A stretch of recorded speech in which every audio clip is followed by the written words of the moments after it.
এক মৃতপ্রায় বৃদ্ধ কুমার আর বিমলকে দিল একটি চীনে লকেট। লকেটটিতে সাধারণ কোনো বিশেষত্বই নেই, শুধু সামনে রয়েছে একটি রত্ন। বৃদ্ধের দাবি এই রত্নই তাদের নিয়ে যাবে যক্ষপতির রত্নপুরীতে। চলুন আজ আমরা আবার সকলে মিলে রত্ন উদ্ধারের জন্য বেরিয়ে পড়ি। নমস্কার, আমরা থ্রিল স্টুডিও। আমাদের আজকের গল্পের নাম যক্ষপতির রত্নপুরী। গল্প পাঠে রয়েছে শুভ, কৌশিক, চন্দন আর আমি অপূর্ব। পোস্টার ডিজাইন করেছে এসকে দিলার। গল্পটি মন দিয়ে শুনুন। তবে হ্যাঁ, আমাদের চ্যানেলটি সাবস্ক্রাইব না করে থাকলে অবশ্যই করবেন। এরকম অ্যাডভেঞ্চার আর গোয়েন্দা গল্প আমরা প্রায়ই নিয়ে আসি। তাহলে আর বেশি দেরি না করে চলুন শুরু করা যাক। অনেকে অভিযোগ করেন আমার জীবন নাকি স্বাভাবিক। তাদের মতে মানুষের জীবন নাকি এমন ঘটনাবহুল হতেই পারে না। যদিও আমি নিজেকে পাগল বা গণ্ডমূর্খের মতো নেপোলিয়নের সঙ্গে তুলনা করতে যাচ্ছি না, তবে তর্কের খাতিরে এখানে কেবল এই প্রশ্নই করতে পারি, নেপোলিয়ন কি সাধারণ মানুষ ছিলেন না? তিনি মাত্র 52 বছর বেঁচে ছিলেন। তার ভেতর থেকে প্রথম 25 বছর অনায়াসেই বাদ দেওয়া যেতে পারে, কিন্তু বাকি 27 বছরের মধ্যে নেপোলিয়নের জীবনের ওপর দিয়ে বয়ে গিয়েছিল ঘটনার পর ঘটনার প্রচণ্ড বন্যা। তাদের অবলম্বন করে কি অসংখ্য নাটক ও উপন্যাস রচনা করা চলে না? না হয় নেপোলিয়নের মতো মহামানব ও দিগ্বিজয়ী সম্রাটের কথা ছেড়েই দিই, কারণ তার জীবনে ঘটবার স্বাভাবিক সুযোগ ছিল প্রচুর। তার বদলে আমি মধ্যযুগের এক শিল্পীর কথা উল্লেখ করতে চাই। তার নাম বেনভেনুতো সেলিনি। তিনি ছিলেন ইতালির এক বিখ্যাত ভাস্কর ও ওস্তাদ স্বর্ণকার। তিনি একটি প্রসিদ্ধ আত্মচরিতও লিখে গেছেন। সাধারণ শিল্পীদের জীবনে অ্যাডভেঞ্চারের সম্পর্ক থাকে না বললেই চলে, কিন্তু বেনভেনুতোর জীবন কাহিনী জোগাতে পারে বহু বিস্ময়কর ও প্রায় অসম্ভব উপন্যাসের উপকরণ। এক এক মানুষের জীবন এমনই বিচিত্র যে হয় ঘটনা প্রবাহ আকর্ষণ করে তাদের জীবনকে, নয় তাদের জীবনই আকর্ষণ করে ঘটনা প্রবাহকে। বরাবরই লক্ষ্য করে দেখেছি, আমি স্বেচ্ছায় কোনো রোমাঞ্চকর আবহ সৃষ্টি করতে না চাইলেও কোথা থেকে আচম্বিতে আমার জীবনের উপর এসে ভেঙে পড়েছে অদ্ভুত সব ঘটনার প্রবাহ। আমার বন্ধু বিমল হয়তো এই ঘটনাচক্রের বাইরেই পড়ে থাকত, কিন্তু সে হচ্ছে আমার নিত্য সঙ্গী। তার সঙ্গে আমার অচ্ছেদ্য সম্পর্ক, কাজে তাকেও জড়িয়ে পড়তে হয় এইসব ঘটনার পাকে পাকে। অর্থাৎ প্রবাদে যাকে বলে, পড়েছ মোগলের হাতে আর খানা খেতে হবে তারই সাথে। একদিন সন্ধ্যায় কুমার এলো বিমলের বাড়ি। কুমার বলল, কী সব বাজে বই নিয়ে মেতে আছো, চলো আজ কোনো হোটেলের দিকে যাই। বিমল বইটা মুড়ে ফেলল, বলল, আপত্তি নেই, কিন্তু কোন হোটেলে? সেটা তুমিই ঠিক করো। চৌরঙ্গি দিশি আর বিলেতি হোটেলে খেয়ে একেবারে অরুচি হয়ে গেছে। চলো আজ ছাতাওয়ালা গলি চিনে পাড়াই। নেন কিনে? সেটা তো বিলেতি নকল। না হে না, আমরা যাব খাঁটি চীনে হোটেলে, চীনে খানা খেতে। উত্তম প্রস্তাব, রাজে। বাইরে বেরোবার জন্য জামাকাপড় পরছি দেখে বাঘাও গাত্রোদ্ধান করে গৃহত্যাগের জন্য প্রস্তুত হলো। কুমার বলল, ওরে বাঘা, আজ তুই আর যাস নে রে। হোটেলওয়ালারা বড় বদ রসিক, কুকুর খদ্দের হয়তো পছন্দ করবে না। কিন্তু বাঘা মানতে রাজি নয়। এটা দেখে রামহরিকে স্মরণ করলাম। রামহরি এসে বলল, দুই সঙ্গেতে কোথায় যাওয়া হচ্ছে শুনি? চীনে হোটেলে খানা খেতে। সর্বনাশ, চীনেরা তো তেলে পোকা খায়, তোমাদেরও খাওয়ার শখ হয়েছে নাকি? রামহরি, চীনেম্যানদের নামে এই অপবাদটা একেবারেই মিথ্যে। তারা তেলা পোকা খায় না, তবে পাখির বাসা ঝোল খায় বটে। রাম রাম রাম রাম রাম, পাখির বাসাও আবার খাবার জিনিস নাকি? তবু তুমি তাদের একটা খানার নাম শোনোনি? তারা 50, 60, 80, 100 বছরের পুরনো ডিম খেতে ভারী ভালোবাসে। ও ছোট বাবু, শুনেই যে আমার নাড়ি ভুড়ি উঠে আসছে। ওয়াক! হাঙরও তাদের কাছে সুখাদ্য। পায়ে পড়ি ছোট বাবু, আর বলো না। ছি ছি ছি, ওইসব সৃষ্টি ছাড়া খাবার তোমরা খেতে চাও? না রামহরি, হাঙর বা 100 বছরের পচা ডিম খাবার সৎসাহস আমাদের হয়নি। তবে বাঘা বোধহয় হাঙর পেলে ছাড়বে না, ওকে তুমিই সামলাও। কুমার আর বিমল বেরিয়ে পড়ল। চীনেপাড়ার খাঁটি চীনে হোটেলে বাঙালি দেখতে পাওয়া যায় না, আর কিছুই নয়। রামহরির মতো অধিকাংশ বাঙালিরাই আসলে চীনে হোটেল সম্পর্কে ভয়াবহ কুসংস্কার আছে। তাদের জোর বড় জোর ন্যানকিন বা চাঙ্গুয়া পর্যন্ত। কিন্তু আমরা যে চীনে হোটেলে গেলাম সেখানে ভয় পাবার বা বমন ওঠার মতো কিছুই ছিল না। চারিধারে সাজানো গোছানো আর পরিষ্কার পরিচ্ছন্ন। খাবারগুলোও সুস্বাদু, যদিও আমাদের দেশি বিলেতি খাবারের সঙ্গে তার কোনো মিল নেই। পরিবেশন করছিল একটি চিনি মেয়ে। সর্বশেষে মেয়েটি নিয়ে এলো চিনে চা। এ চা তৈরির পদ্ধতিও অন্যরকম। মেয়েটি দুটো কাঁচের বা পটিসেলের বাটি আনলো। একটি বাটিতে গরম জল ঢেলে তাতে শুকনো আর পাকানো একখণ্ড চায়ের পাতা দিয়ে ওপরে দ্বিতীয় বাটিটি চাপা দিয়ে দিল। মিনিট 3-4 পরে ফিরে এসে উবুর করা বাটিটা নামিয়ে দিতেই দেখি চায়ের পাতা সমস্ত বাটিটা জুড়েই ছড়িয়ে রয়েছে। ব্যাস, চা প্রস্তুত। এখন খালি চিনি মেশাও আর চুমুক দাও। কিন্তু এ চায়ের স্বাদ অধিকাংশ বাঙালিরই ধাতে সইবে না। কুমার চায়ের পেয়ালা তুলে ধরে বলল, বিমল, চীনে হোটেলের ভেতরে বসে চীনে খাবার খেতে খেতে চুংচাং চিংচাং কথা শুনতে শুনতে মনে হচ্ছে আমরা যেন আরব্য উপন্যাসের মায়া গলিচায় চেপে হঠাৎ বাংলা ছেড়ে চীন দেশেই এসে পড়েছি। ওপাশের ঘরে ওই চীনেম্যানদের দেখেছ? ওরা খাচ্ছে দাচ্ছে, কথা বলছে বটে, কিন্তু ওদের মুখে কোনো ভাবের ছাপ নেই। ওরা যেন এক রহস্যময় মূর্তি। কুমারের কথা শেষ হতে না হতেই আমাদের চোখ গিয়ে পড়ল অন্যদিকে। ঠিক আমাদের পাশের ঘরেই জাগলো হঠাৎ এক ক্রুদ্ধ গর্জন, সঙ্গে সঙ্গে বিষম হুড়হুড়ি ও চেয়ার টেবিল উল্টে পড়া শব্দ, তারপরেই এক আর্তনাদ। রাত্রিবেলায় এই চীনেপাড়া মারামারি হানাহানির জন্য বিখ্যাত। পাছে অন্য হাঙ্গামায় আমাদের জড়িয়ে পড়তে হয় সেই ভয়েই আমরা উঠে দাঁড়ালাম। পর মুহূর্তেই এক মাঝবয়সী রক্তাক্ত চীনেম্যানের মূর্তি টলতে টলতে আমাদের কামরার কাছে এসেই টলে পড়ে গেল এবং তার দেহটা এসে পড়ল কামরার ভেতরে, একেবারে আমার বুকের উপরে। আমাদের কামরার সামনে ভিড় করে এসে দাঁড়ালো প্রায় 8-10 জন চীনেম্যান। তাদের চেহারা দেখলে ভালো মানুষের প্রাণও ধরফর করে উঠবে, কিন্তু আমরা দুজনে তো আর ভালো মানুষ নই। সবার আগে রয়েছে লম্বায় না হোক চওড়ায় সে এক মস্ত মূর্তি। তার ডান হাতে রয়েছে আধ হাত লম্বা একটা রক্তমাখা ছোড়া। সেটা উঁচে এসে আমাদের ঘরেই ঢুকে পড়ার চেষ্টা করল। বিমলায় ঘুষি মারল তার চোয়ালে। তার গায়ে যত শক্তি ছিল সেই মুষ্টির পেছনে, কারণ সে জানে মারামারির সময় দরদ করলে ঠকতে হয় নিজেকেই। লোকটা ঠিকরে পড়ে গেল ঠিক বজ্রহতের মতনই। তারপরেই শুনলাম অনেকগুলো ভারী ভারী জুতো দ্রুত শব্দ। চোখের পলক পড়তে না পড়তেই আমাদের সামনের ঘরে জনতা হলো অদৃশ্য। কিন্তু পর মুহূর্তেই হোটেলের অন্যদিকে আবার নতুন গোলমাল উঠল। কাদের সঙ্গে যেন আবার কাদের মারামারি ঝটাপটি চলছে। খুব সম্ভবত পুলিশ এসে পড়েছে। আমি তখন আহত লোকটাকে সযত্নে মাটির উপর শুইয়ে দিচ্ছি। আমি একবার তার দিকে তাকিয়েই বুঝলাম যে আর কোনো আশা নেই। লোকটাও বুঝেছিল, তবু সেই অবস্থায় সে চোখ নেড়ে তার কাছে যাওয়ার জন্য ইশারা করল। বিমল তার কাছে হাঁটু গেড়ে বসে তার কানটা লোকটির মুখের কাছে নিয়ে গেল। নিঃশ্বাস টানতে টানতে অস্ফুট ইংরেজিতে সে বলল, আমি আর বাঁচব না, বোতাম খুলে ফেলো। তাই করা হলো। আমার গলায় ঝুলছে একখানা লকেট, বার করে নাও। লকেটটা বার করতেই সে বলল, লুকিয়ে রাখো। শুনছি দেখতে পেলে তুমিও বাঁচবে না। শুনছিও কে? সে প্রথমটা উত্তর দিতে পারল না, কেমন যেন হাঁপাতে লাগলো। তারপর অনেক কষ্টে থেমে থেমে বলল, যে আমাকে মেরেছে, আমি যখন মরবই গুপ্তধন তাকে উপভোগ করতে দেব না। হ্যাঁ হ্যাঁ, এই আমার প্রতিশোধ। মাটির ভিতরে গুপ্তধন। তার চোখ বন্ধ হলো। সে চোখ মুদল। ভাবলাম লোকটা বোধহয় এই জন্মের মতো আর কথা বলতে পারবে না। কুমার বলল, এ কি বলছে বিমল? এ কিছুই তো বোঝা গেল না। গুপ্তধন কোথায় আছে? লোকটা আবার চোখ খুলল।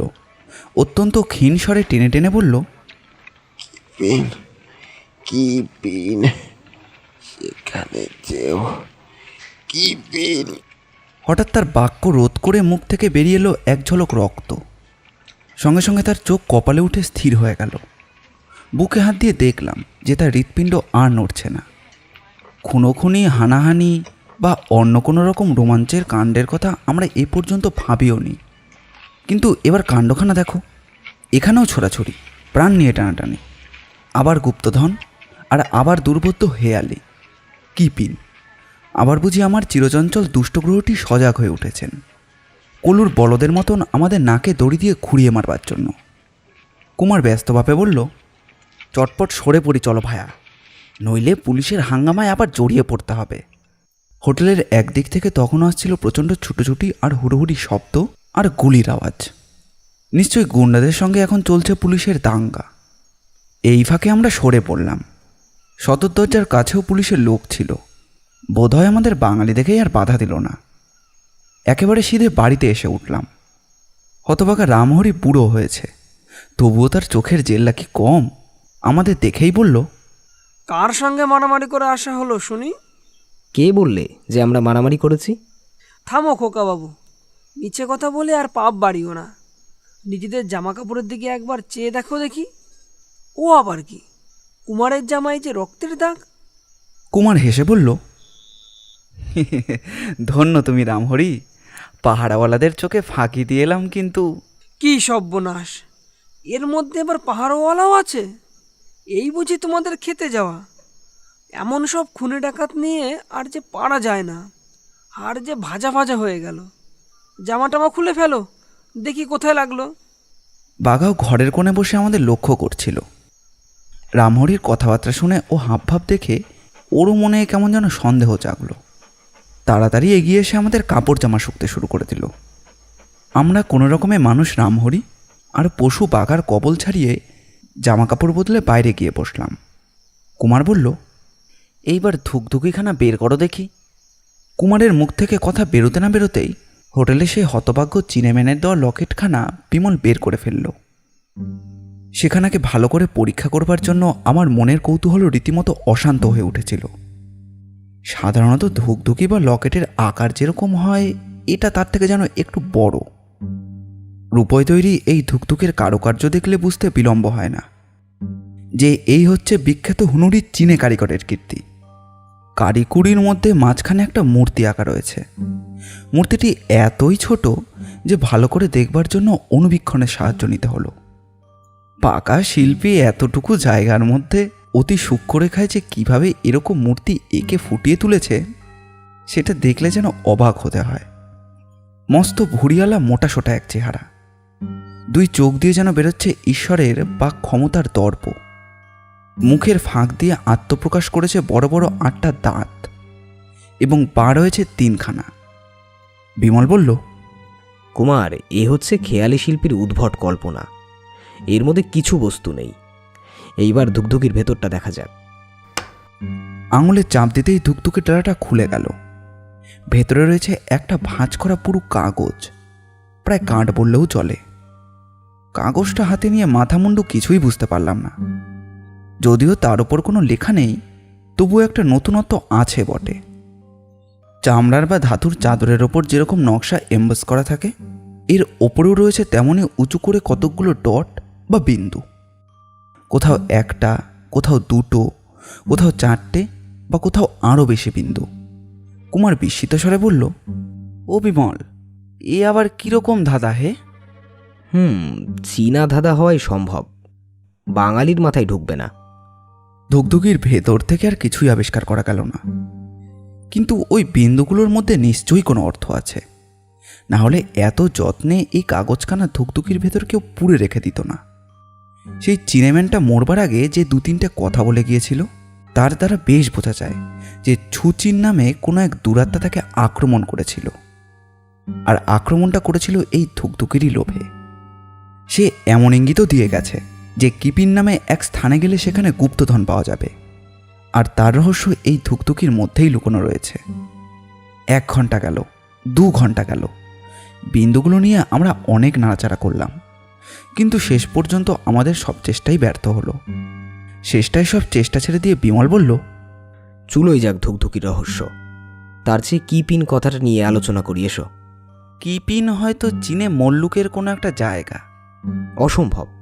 আমার লাইব্রেরি থেকে এনসাইক্লোপিডিয়ার গেজেটিয়ারটা নিয়ে এসো তো। কুমার তখনই ছুটে গেল আর একটা বই নিয়ে ফিরে এলো। দুজন মিলে অনেক খোঁজাখুঁজি করলাম, কিন্তু কোনো ফলই হলো না।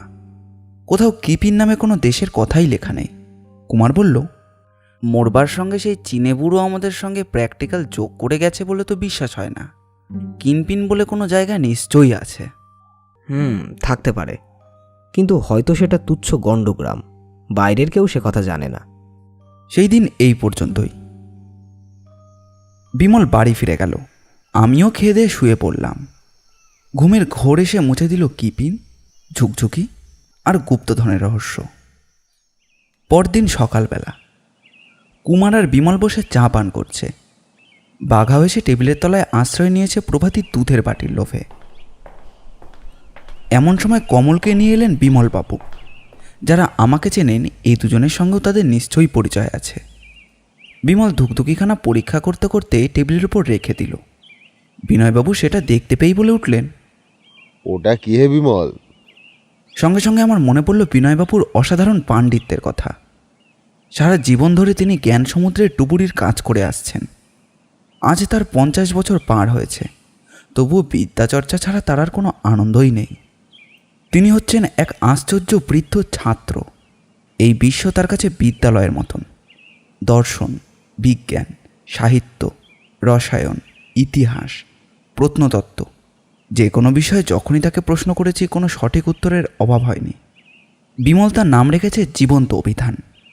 কাজেই তাকে পেয়ে আশ্বান্বিত হয়ে ধুকধুকিটা তার হাতে তুলে দিলাম। বিনয়বাবুর দুই চোখ ধুকধুকির দিকে চেয়েই যেন কৌতূহলে প্রদীপ্ত হয়ে উঠল। বললেন, আরে, এরকম লকেট তো আমি কখনো দেখিনি। এটা তো এদেশে তৈরি নয়। চীনের জিনিস। কোথায় পেলে? এক চীনেম্যানের দান। কিন্তু ওপরের ওই মূর্তিটার কি অদ্ভুত দেখছেন? অদ্ভুত? হ্যাঁ, মূর্তির মুখখানা চীনে ছাঁচেরই বটে, কিন্তু আসলে এ হচ্ছে আমাদেরই পৌরাণিক মূর্তি। সবিষয়ে বিনয়বাবুর মুখের দিকে তাকিয়ে রইলাম। তিনি বললেন, এ হচ্ছে হিন্দু যক্ষরাজ কুবেরের চেহারা। অষ্টদন্ত 3 পদ। উদ্ভট কুৎসিত চেহারার জন্য যক্ষরাজের নাম হয়েছে কুবের। তবে ঐশ্বর্যের মহিমায় তার শ্রীহীনতার দুঃখ বোধহয় দূর হয়েছে। কুমার বলল, বিনয়বাবু, আপনি কুবেরকে তো চিনলেন, কিন্তু বলতে পারেন কি যে কিনপিন বলে কোনো জায়গা আছে কিনা?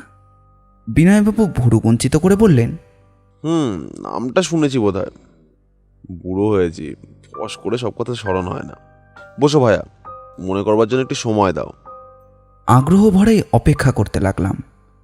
মিনিট 3 পরেই সমুজ্জ্বল মুখে বিনয়বাবু বললেন, মনে পড়েছে, কিন্তু কিপিন নিয়ে তোমাদের এমন আশ্চর্য মাথা ব্যথা কেন? তোমরা কি আজকাল ভারতবর্ষের প্রাচীন ইতিহাস নিয়ে ঘাটাঘাটি করছো? রক্ষে করুন, আমাদের ইতিহাসবিদ বলে উপহাস করবেন না। আমরা খালি জানতে চাই কিপিন কোন দেশ। কিপিন বা কাপিন হচ্ছে অনেক শতাব্দী আগেকার নাম। নামটি দেশীয় নয়, চীনে। 7ম শতাব্দীতে কিপিন বলতে বোঝাতো উত্তর পূর্ব আফগানিস্তানে কপিস নামক জায়গাকে। তার আগে একসময় ভারতের সীমান্তের গান্ধার প্রদেশকেও কিপিন বলে ডাকা হতো। চীনে লেখকরা ভারতের আরও কোনো কোনো দেশকে কিপিন বা কাপিন নামে জানতেন। তোমরা কোন কিপিনের কথা জানতে চাও তা বুঝতে পারছি না। তবে 7ম শতাব্দীর কিপিন সম্বন্ধে অনেক বড় বড় ঐতিহাসিক একটি অদ্ভুত গল্প বলেছেন। তোমাদের ধুকধুপির উপরে কুবেরের মূর্তি দেখে সেটাই আমার মনে পড়ছে। আচ্ছা বিনয়বাবু, আগে গল্পটাই শুনি। এই ঐতিহাসিক গল্প নিয়েও অল্প বিস্তর মতান্তর আছে। ওসব গোলমালে ঢুকে দরকার নেই। চীনা পর্যটক হুইংসেংয়ের ভ্রমণ আর জীবন কাহিনীতে যে গল্পটি লেখা আছে, ভিনসেন্ট এ স্মিথের আর্লি হিস্ট্রি অফ ইন্ডিয়া নামক বিখ্যাত ইতিহাসে ওই গল্পটি পাবে। কিন্তু গল্পটি বলবার আগে আমাকে আরও কয়েক শতাব্দী পিছনে যেতে হবে। শক জাতীয় কনিষ্ক তখন ভারতের সম্রাট। 2য় শতাব্দীর কথা। তখন সারা এশিয়ায় চীনাদের বড় প্রভুত্ব। শকেরা ভারত দখল করেও চীনাদের কর দিতে বাধ্য ছিল। 2-1বার বিদ্রোহ প্রকাশ করেও চীনেদের কাছে তারা খুব একটা সুবিধা করে উঠতে পারেনি। সম্রাট কনিষ্কই সর্বপ্রথমে চীনাদের জাগ ভেঙে দিলেন। তিনি কেবল কর দেওয়াই বন্ধ করলেন না, তিব্বত ছাড়িয়ে চীনের সাম্রাজ্যের ভিতরে ঢুকে পড়ে দেশের পর দেশ জিতে তবে ফিরে এলেন। আর আসবার সময় জামিনস্বরূপ সঙ্গে করে নিয়ে এলেন চীনের কয়েকজন রাজপুত্রকে। কেউ কেউ বলে তাদের মধ্যে চীন সম্রাটের এক ছেলে ছিলেন, আফগানিস্তানকে সে সময় ভারতেরই এক প্রদেশ বলে ধরা হতো।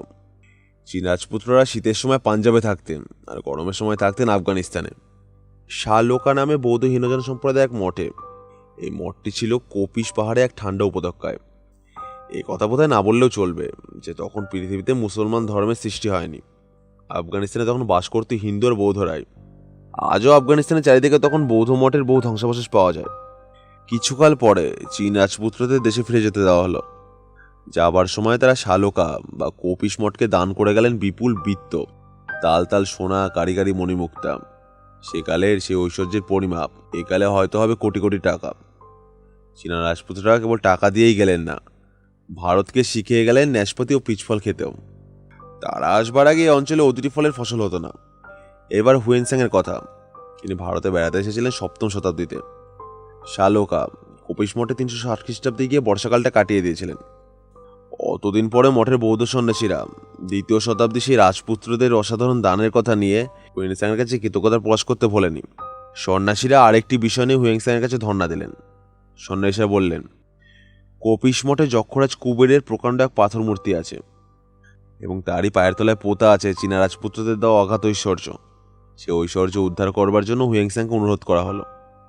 হুয়েনসাং জিজ্ঞাসা করলেন, আপনারা যখন গুপ্তধনের সন্ধান জানেন তখন আমাকে অনুরোধ করছেন কেন? সন্ন্যাসীরা জানালেন, ভয়াবহ জকেরা ওই গুপ্তধন পাহারা দেয় দিনরাত। একবার এক অধার্মিক রাজা গুপ্তধন অধিকার করতে যান, কিন্তু জকেরা এমন উৎপাত শুরু করে যে রাজা প্রাণ ভয়ে পালিয়ে যেতে বাধ্য হন। আমরাও যতবার গুপ্তধন নেবার চেষ্টা করেছি ততবারই ভৌতিক উৎপাত হয়েছে। রাজপুত্ররা অর্থ দিয়েছিলেন মঠের উন্নতির জন্য, কিন্তু সংস্কারের অভাবে মঠের আজ অতি দুর্দশা হলেও ধনভাণ্ডারে হাত দেবার উপায় নেই। আপনি সাধু ব্যক্তি, আপনার উপরে হয়তো যকের অত্যাচার করবে না।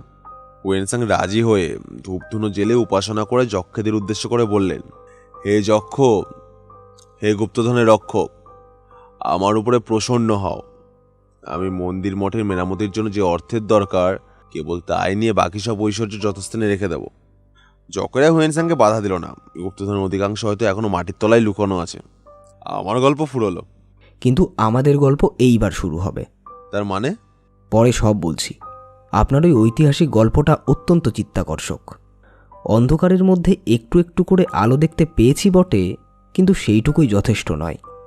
ধাঁধায় পড়ে আছি এই কাগজখানা নিয়ে। এর রহস্য উদ্ধার করতে পারেন কি? এই কথা বলেই ধুকধুকির ভেতর থেকে পুরো কাগজখানা বার করে বিমল তার হাতে দিল। বিনয়বাবু কাগজখানার উপর চোখ বুলিয়েই সহজ স্বরে বললেন, এই তো দেখছি ব্রেল পদ্ধতিতে লেখা। কুমার লাফিয়ে উঠল। ব্রেল পদ্ধতিতে লেখা? অর্থাৎ যে পদ্ধতিতে অন্ধরা লেখাপড়া করে? হ্যাঁ, এই পদ্ধতিতে 1 থেকে 6টি মাত্র বিন্দুকে নানাভাবে সাজিয়ে বর্ণমালা প্রভৃতির সমস্ত কাজ সারা যায়। আমি অন্ধ না হলেও কেবলমাত্র কৌতূহলে বশবর্তী এই পদ্ধতিটা শিখে নিয়েছি। তাহলে লেখাটা আপনি এখনই পড়তে পারবেন? নিশ্চয়ই, খুব সহজেই। আমরা সবাই কৌতূহলী চোখে বিনয়বাবুর মুখের দিকে তাকিয়ে থাকলাম। ধুকধুকির ডালা খুলে বাঁ হাতের উপরে রেখে বিনয়বাবু আগে সেই এমবস করা বিন্দুগুলোর উপর হাত বুলিয়ে দেখলেন। তারপর বললেন, এর ওপরে ইংরেজি ভাষায় লেখা রয়েছে শালোকা, পশ্চিম দিক, ভাঙামঠ, কুবের মূর্তি, গুপ্ত গুহা। ব্যাস, আর কিছু নেই। আমিও কতক্ষণ স্তব্ধ হয়ে বসে কথাগুলো মনে মনে নাড়াচাড়া করে দেখলাম। বিমল বলল, বিনয়বাবু, আপনার মতে শালোকা, কিপিন, কাঁপিন, কপিস এসব বলতে একটা জায়গাকেই বোঝায়? আমার মত নয় বিমল, এ হচ্ছে ঐতিহাসিকদের মত। ওখানে গুপ্তধন আছে, এটাও ঐতিহাসিক সত্য? একে ঐতিহাসিক সত্য না বলে ঐতিহাসিক গল্প বলা উচিত। এই গল্প বলেছেন বিখ্যাত চৈনিক পরিব্রাজক হুয়েনসাং। ঐতিহাসিকেরা গল্পটি উল্লেখ করেছে মাত্র, অর্থাৎ এই সত্য মিথ্যার জন্য ঐতিহাসিকেরা দায়ী নয়। তাহলে শালোকা বা কপিস মঠের কথাও গল্পের কথা? না, কাপিন, কিপিন, শালোকা বা কপিস যে নামেই রাখো, ও মঠের ধ্বংসাবশেষ আজও আছে। উত্তর পূর্ব আফগানিস্তানে? হ্যাঁ, ওই জায়গাটির আধুনিক নাম হচ্ছে কাফরিস্তান। কুমার বলল, কাফরিস্তান? ওরে বাবা, সে যে হিন্দুকুশ পাহাড়ের ওপারে। সেখানেও তো বৌদ্ধ মঠ আর হিন্দু দেবতার কুবের। বিনয়বাবু বললেন, কুমার, আজকের দিনে ভারতবাসী পাশ্চাত্য জ্ঞান বিজ্ঞানের শিক্ষা পেয়ে নিজেকে সভ্যতায় অগ্রসর হয়েছে বলে মনে করে বটে, কিন্তু স্বদেশ আর স্বজাতি সম্বন্ধে হচ্ছে রীতিমতো অন্ধ। তোমাদের শিক্ষাগুরু ইংরেজরা আফগানিস্তানে এপারে ভারতের সীমারেখা টেনেছে বলে সেইটিকে সত্য বলে মেনে নেবার কারণ নেই। একসময় ভারত সম্রাটের সাম্রাজ্য যতদূর বিস্তৃত ছিল, ইংরেজরা আজও ততদূর পৌঁছতে পারেনি। আফগানিস্তান নামে কোনো দেশের নাম কেউ তখন স্বপ্নেও শোনেনি। মৌর্য সম্রাট চন্দ্রগুপ্ত গ্রিকদের তাড়িয়ে দিয়েছিলেন হিন্দুকুশের ওপারে। আজ বিলাতি জিওগ্রাফি যাকে আফগানিস্তান বলে ডাকে, তখনকার পৃথিবী তাকে ভারতবর্ষ বলে জানত। আর সেখানে বাস করত ভারতের হিন্দু, বৌদ্ধ, জৈনরাই। ওখানে যে বৌদ্ধ মঠে হিন্দু দেবতা থাকবে, এ আর আশ্চর্য কি? তোমরা সত্যিকারে ভারতের ইতিহাস পড়ো ভাই, নিজেদের এমন ছোট করে দেখো না। উত্তম। তাহলে 2-4 দিনের মধ্যেই আমরা কাফরিস্তানে ভারতের পূর্ব গৌরব দেখার জন্য যাত্রা করব, আর আমাদের পথপ্রদর্শক হবেন আপনিই। তোমাদের এই আকস্মিক উৎসাহ অত্যন্ত সন্দেহজনক। কেন? বিমল ভাইয়া, আমাকে ধোকা দেওয়ার চেষ্টা করো না। আমি তোমাদের খুব ভালো করে চিনি। ধুকধুকির ওপরে ব্রেল পদ্ধতি লেখা এই অদ্ভুত কথাগুলো আর কাপিন, কিপিন বা কপিস মঠ সম্বন্ধে তোমাদের আগ্রহ দেখে আমি বুঝতে পেরেছি আবার তোমরা কোনো নতুন অ্যাডভেঞ্চারের গন্ধ পেয়েছো। আসল ব্যাপারটা কি বলো দেখি। বিমল তখন হাসতে হাসতে চীনে হোটেলের ঘটনাটা বর্ণনা করল। সমস্তটা শুনে বিমলবাবু হাঁ করে হেসে উঠলেন। বিমল কুমার, তোমাদের মাথা নিশ্চয় খারাপ হয়ে গিয়েছে। কেন? কনিষ্ক ছিলেন 2য় শতাব্দীর মানুষ। গুপ্তধনের কথা যদি সত্যি বলে মেনে নেওয়া যায়, তাহলে আমি বলতে বাধ্য যে এতকাল পরে সেখানে গিয়ে কিছু পাওয়া যাবে না। কারণ ঐতিহাসিক গল্পে প্রকাশ, প্রাচীনকালে ওই গুপ্তধনের কাহিনী ছিল অত্যন্ত বিখ্যাত, তাই আরও অনেকে তা লাভ করবার জন্য ব্যস্ত হয়ে উঠেছিল। কিন্তু 7ম শতাব্দীতেও হুয়েনসাং সচক্ষে সেই গুপ্তধন দেখেছিলেন। 2য় শতাব্দী থেকে 7ম শতাব্দী বড় কম দিনের কথা নয়। তারপরে কত বিদেশি দস্যু দিক বিদিক জয়ে বেরিয়ে ঠিক ওই অঞ্চল দিয়ে ভারতবর্ষে প্রবেশ করেছে। এই কথা ভুলে যাচ্ছ কেন? তারা কি ওই গুপ্তধনের কথা শোনেনি? না শোনাও আশ্চর্য নয়। তারপর ভারতে কতবার অন্ধযুগ এসেছে, বারবার কত রাজ্যের, কত ধর্মের উত্থান আর পতন হয়েছে। মঠ গেছে ভেঙে, সন্ন্যাসীরা গেছে পালিয়ে, বিপ্লবের পর বিপ্লবের মধ্যে পড়ে লোকে গুপ্তধনের কথা না ভুললেও ঠিকানা হয়তো ভুলে গিয়েছে। পৃথিবীতে এমন অনেক বিখ্যাত গুপ্তধনের গল্পই শোনা যায়, যার কথা সকলেই জানে, কিন্তু তার ঠিকানাটা কেউ জানে না। কুমার বলল, তারপর আরও একটা কথা ভেবে দেখুন বিনয়বাবু, আপনি ইতিহাসের যে গল্পটা বললেন, আমরা কিন্তু কেউই সেটা জানতাম না। কিন্তু সেই হতভাগ্য চীনেম্যানদের কাছ থেকে আমরা যে ধুকধুকিটা পেয়েছি, তার সঙ্গে ওই প্রধান কতকগুলো কথা যেন অবিকল মিলে যাচ্ছে। যেমন শালকা, ভাঙা মঠ, কুবেরের মূর্তি। আপনি যা বলছেন যে শালকা বা কাপিস মঠ ছিল পাহাড়ের উপত্যকায়, ধুকধুকিতেও লেখা রয়েছে গুপ্ত গুহার কথা, আর গুহা তো থাকে পাহাড়েই। তারপর সেই চীনাম্যান মরবার আগে কিংপিনের নামও করেছিল। এর থেকেই বোঝা যাচ্ছে যে যেমন করেই হোক, এককালের কেউ এই প্রাচীন ঐতিহাসিক গুপ্তধনের ঠিকানা ঠিকই জানতে পেরেছে। বিনয়বাবু ঘাড় নাড়লেন। না ভাইয়া, আমি তোমাদের পথপ্রদর্শক হতে পারবো না। তোমরা আমাকে যতই যুক্তি দেখাও, হাসের পিছনে ছোটবার বয়স আমার আর নেই। তারপর অত লোভও ভালো নয়। ভগবান আমাদের যা দিয়েছেন তাই যথেষ্ট। আবার গুপ্তধনের উদ্দেশ্যে দেশ দেশান্তরে ছুটোছুটি কেন? বিনয়বাবু, আপনি তো জানেন, টাকাই আমাদের জ্ঞান ধ্যান নয়। এই গুপ্তধন হচ্ছে আমাদের ঘর ছেড়ে বেরোবার একটা অজর। গেল জন্মে আমি আর কুমার নিশ্চয়ই বেদুইন ছিলাম। শান্ত শ্যামলতার সুখ স্বপ্নের চেয়ে অশান্ত মরুভূমির বিভীষিকাই আমাদের কাছে বেশি ভালো লাগে। দক্ষিণ বাতাসের চেয়ে কালবৈশাখী ঝড়ই আমরা বেশি পছন্দ করি। এমন সময় রামহরি ঘরে ঢুকে বলল যে 4 জন চীনেম্যান এসেছে এ বাড়ির বাবুর সঙ্গে দেখা করতে। আমরা তো সবাই আশ্চর্য হয়ে গেলাম। বিমল বলল যে তাদেরকে নিয়ে আসতে। রামহরি চলে গেল। দুগদুগিটা টেবিলের উপর থেকে তুলে নিয়ে আমি আবার আমার জামার পকেটের মধ্যে রেখে দিলাম। ঘরের ভেতরে প্রথমে যেই মূর্তিটা এসে দাঁড়ালো, তাকে দেখে চিনতে আমার একটুও বিলম্ব হলো না। কাল রাত্রে হোটেলে এই লোকটাই ছোড়া হাতে করে চীনে বুড়োটাকে মারাত্মক আক্রমণ করেছিল। আমি হতভম্বের মতো তার দিকে তাকিয়ে আছি। এমন সময় সে একগালে সে ইংরেজিতে বলল, কি বাবু, তুমি কি আমাকে চিনে ফেলেছো? আমরা পুরনো বন্ধু, কি বলো? বিমল রুক্ষস্বরে বলল, এখানে তোমার কি দরকার? বলছে আগে একটু ভালো করে বসি। কুমার ক্রুদ্ধস্বরে বলল, তোমরা হচ্ছ হত্যাকারী, এখনই পুলিশে খবর দেবো। বেশ বাবু, তাই দিও, কিন্তু এতটা তাড়াতাড়ি কেন? আগে আমার কথাই শোনো। আমি বসে বসে লোকটাকে বেশ ভালো করেই লক্ষ্য করতে লাগলাম। আগেও দেখেছিলাম আর এখনও দেখলাম। মাথায় সে 5 ফুটও উঁচু হবে না, কিন্তু তার চেহারার চওড়া সাধারণ মানুষের দ্বিগুণ। অসম্ভব চওড়া দেহের উপর মাঙ্গলীয় ছাঁচে করা মুখ। আমার সামনে বসে আছে যেন মানুষের ছদ্মবেশে বিভৎস এক ওরাংওটাং। সে হাসতে হাসতে বলল, বাবু, হোটেলে কাল তুমি আমার মুখের উপরে যে ঘুষিটা চালিয়েছিলে, আমি কিন্তু এখনও তা ভুলিনি। বিমল বলল, ও, সেই জন্যেই তুমি আজ প্রতিশোধ নিতে এসেছো? মোটেই নয় বাবু, আমি তোমার ঘুষির তারিফ করি। বিমল কোনো জবাব দিল না। আমিও ভাবতে লাগলাম যে লোকটার উদ্দেশ্য কী। সে বলল, ভগবান আমাকে ঠ্যাঙা করেননি, কিন্তু আমার গায়ে শক্তি দিয়েছেন, এজন্য ভগবানকে ধন্যবাদ। এক হাতে আমি 3 মণ মাল মাথার উপরে তুলে 16 হাত দূরে ছুঁড়ে ফেলে দিতে পারি, কিন্তু আমার মতন লোককেও তুমি এক ঘুষিতে কাবু করেছ। যদিও আমি তোমার জন্য প্রস্তুত থাকলে এমন অঘটন ঘটতো না, তবু তুমি বাহাদুর। তোমার নাম কি ছুনছিউ? সে চমকে উঠল। তাহলে তুমি আমার নাম পর্যন্ত আদায় করেছো? ভালো কথা নয়, ভালো কথা নয়। বলতে বলতে ধাঁ করে পকেটের ভেতর হাত চালিয়ে বার করলো একটা রিভলভার। আমাদের চোখের সামনে স্থির হয়ে রইল 4 রিভলভারের চকচকে নলচে। এভাবে চোখের সামনে রিভলভার তুলে ধরলে কারোরই মনে স্বস্তি হয় না, আমারও হলো না। রিভলভারের মহিমায় কারোরই ভাবান্তর হয়নি। আমরা সকলেই এরকম বিপদ পাঠশালায় পাঠ করেছি বহুবার। রিভলভার দেখে আর্তনাদ করার অভ্যেস আমাদের নেই। ঘরে এদিকে ওদিকে একবার চোখ বুলিয়ে নিলাম। আমাদের পেছনের ঘরের দেওয়াল, আমার ডান পাশে বিমল আর বাঁ পাশে বিনয়বাবু, তার পাশে কমল বসে আছে। আমার সামনেই একটা গোল মার্বেলের টেবিল, তাঁরও পাশে বসে আছে ছুনচিউ। তার পেছনে এক সারে দাঁড়িয়ে আছে আরও 3টে চিনেম্যান।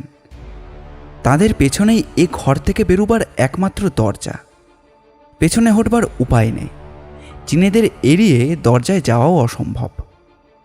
নিজের ঘরের ফাঁদেই যেন পড়ে গিয়েছি, পালাবার পথ একেবারে বন্ধ। টেবিলের তলায় স্থির হয়ে আছে বাঘা।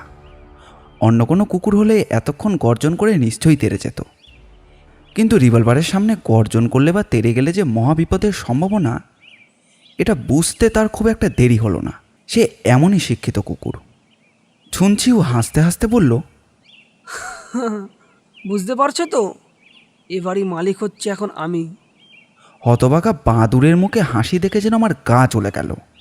বিমল বলল, ছুনছিউ, তোমার রিভলভার নামাও। তুমি ভুলে যাচ্ছ এটা চীন দেশ নয়। না বাবু, ভুলিনি। আমি জানি এটা বাংলাদেশ, আর এখানে বাস করে কাপুরুষ বাঙালিরা। আমরাও সশস্ত্র হলে এ কথা বলবার সাহস তোমার হতো না। চুপ করো বাবু, তোমার সঙ্গে আমি গল্প করতে আসিনি। কাল হোটেল থেকে তোমরা একটা লকেট চুরি করে এনেছো, ভালো চাও তো সেখানে ফিরিয়ে দাও। ছুনছিউ, তুমি চুন্ডু খেয়ে স্বপ্ন দেখছো। লকেট, সে আবার কি? আকাশ থেকে খসে পড়বার চেষ্টা করো না বাবু। তুমি বলতে চাও তোমার কাছে একখানা রূপোর লকেট নেই? আমার যুক্তি হচ্ছে চোর, ডাকাত, খুনে এদের ঠকাবার জন্য মিথ্যে কথা বললে পাপ হয় না। এতএব কোনো রকম দ্বিধা না করে বিমল বলল, না, সোনা বা রূপো বা পিতলের কোনো লকেট ফকেটের ধার আমি ধারি না। কুমার মস্ত একটা হাই তুলল। ওহে ছুনচিউ, তোমার ছাতা পড়া দাঁতগুলো দেখে আমার যেন কেমন বমি বমি করছে। তুমি দাঁত বার করে না হাসলেই বাধিত হব।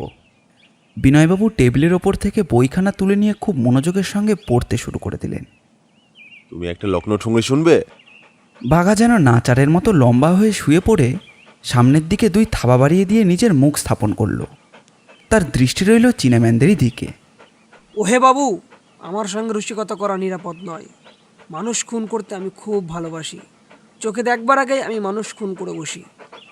বিমল বলল, কিন্তু চোখে দেখেও তুমি দয়া করে আমাদের খুন করছো না কেন শুনি? লকেটখানা কোথায় রেখেছো এখনো টের পাইনি বলে। তাহলে লকেটখানা পেলেই তোমরা আমাদের খুন করবে? না, তোমরা ভদ্র ব্যবহার করো, আমরাও ভদ্র ব্যবহার করব। ধন্যবাদ, কিন্তু লকেট আমাদের কাছে নেই। নেই? কিন্তু হোটেলে কাল তুমি যখন মরো মরো বুড়ো চেং এর গলা থেকে লকেটখানা খুলে নিচ্ছিলে, আমাদের লোক তা দেখেছিল। তারপর তোমাদের পিছু ধরে এসে আমাদের লোক এই বাড়িখানাও দেখে গিয়েছে, বুঝেছো? আমরা বুনো হাঁসের পেছনে ছুটে এখানে আসিনি। ঠিক এই সময় দেখলাম দরজার বাইরে রামহরির মুখ একবার উকি মেরেই সাঁত করে মিলিয়ে গেল। আগেই বলেছি, দরজার দিকে পিছু ফিরে 3টে চিনেম্যান একসাথে দাঁড়িয়েছিল এবং তাদের দিকে পিছন ফিরে দাঁড়িয়েছিল ছুনছিউ। সুতরাং তারা এই দৃশ্যটা কেউই দেখতে পেল না। আমি অত্যন্ত আশ্চর্য হলাম এবং বিমল ও কমলের মুখ দেখে বুঝলাম তারাও এই দৃশ্যটা দেখেছে। বিনয়বাবু হঠাৎ হাতের বইখানা টেবিলের ওপর ছুঁড়ে ফেলে দিলেন। তার গোপদারির ফাঁকে একটুখানি হাসির ঝিলিক ফুটে উঠেই মিলিয়ে গেল। তাহলে বিনয়বাবুও বই পড়তে পড়তে চোরা চোখে এদিক ওদিক তাকাতে পারেন। বাঘা টপ করে উঠে পড়ে ডন দিয়ে খাড়া হয়ে দাঁড়ালো এবং ঘন ঘন নাড়তে লাগলো তার লেজটা। ছুনছিও আশ্চর্য হয়ে বলল, আরে আরে আরে, কুকুরটা খামোকা দাঁড়িয়ে ওঠে লেজ নাড়তে শুরু করে দিল কেন? বিমল বলল, এতক্ষণ পরে ও তোমাকে বন্ধু বলে চিনে ফেলেছে। আমার কেমন সন্দেহ হচ্ছে, আমি বিপদের গন্ধ পাচ্ছি। না, আর দেরি নয়, হয় লকেট দাও নয় মরো। সে রিভলভারটা বাগিয়ে ধরে দুপা এগিয়ে এলো। কুমার বলল, অতটা এগিয়ে এসো না ছুনচিউ, অতটা এগিয়ে এসো না। আমি খপ করে হাত বাড়িয়ে রিভলভারটা কিন্তু কেড়ে নিতে পারি। ছুনচিউ আবার পিছিয়ে পড়ে বলল, কেড়ে নিবি? দানব মানব ভগবান শয়তান হুঞ্চিওর হাত থেকে রিভলভার কেড়ে নেবে কে? ওরে, এই বাঙালি বাবুদের কেউ একটা আঙুল নাড়লেই তোরা গুলি করে তার খুলি উড়িয়ে দিবি, বুঝেছিস?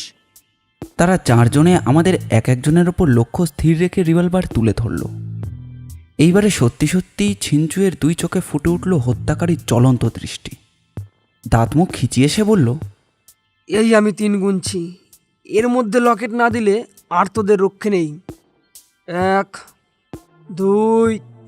ছুনচুয়ের 2 গোনার সঙ্গে সঙ্গেই দ্বার পথে আবার রামহরির আবির্ভাব।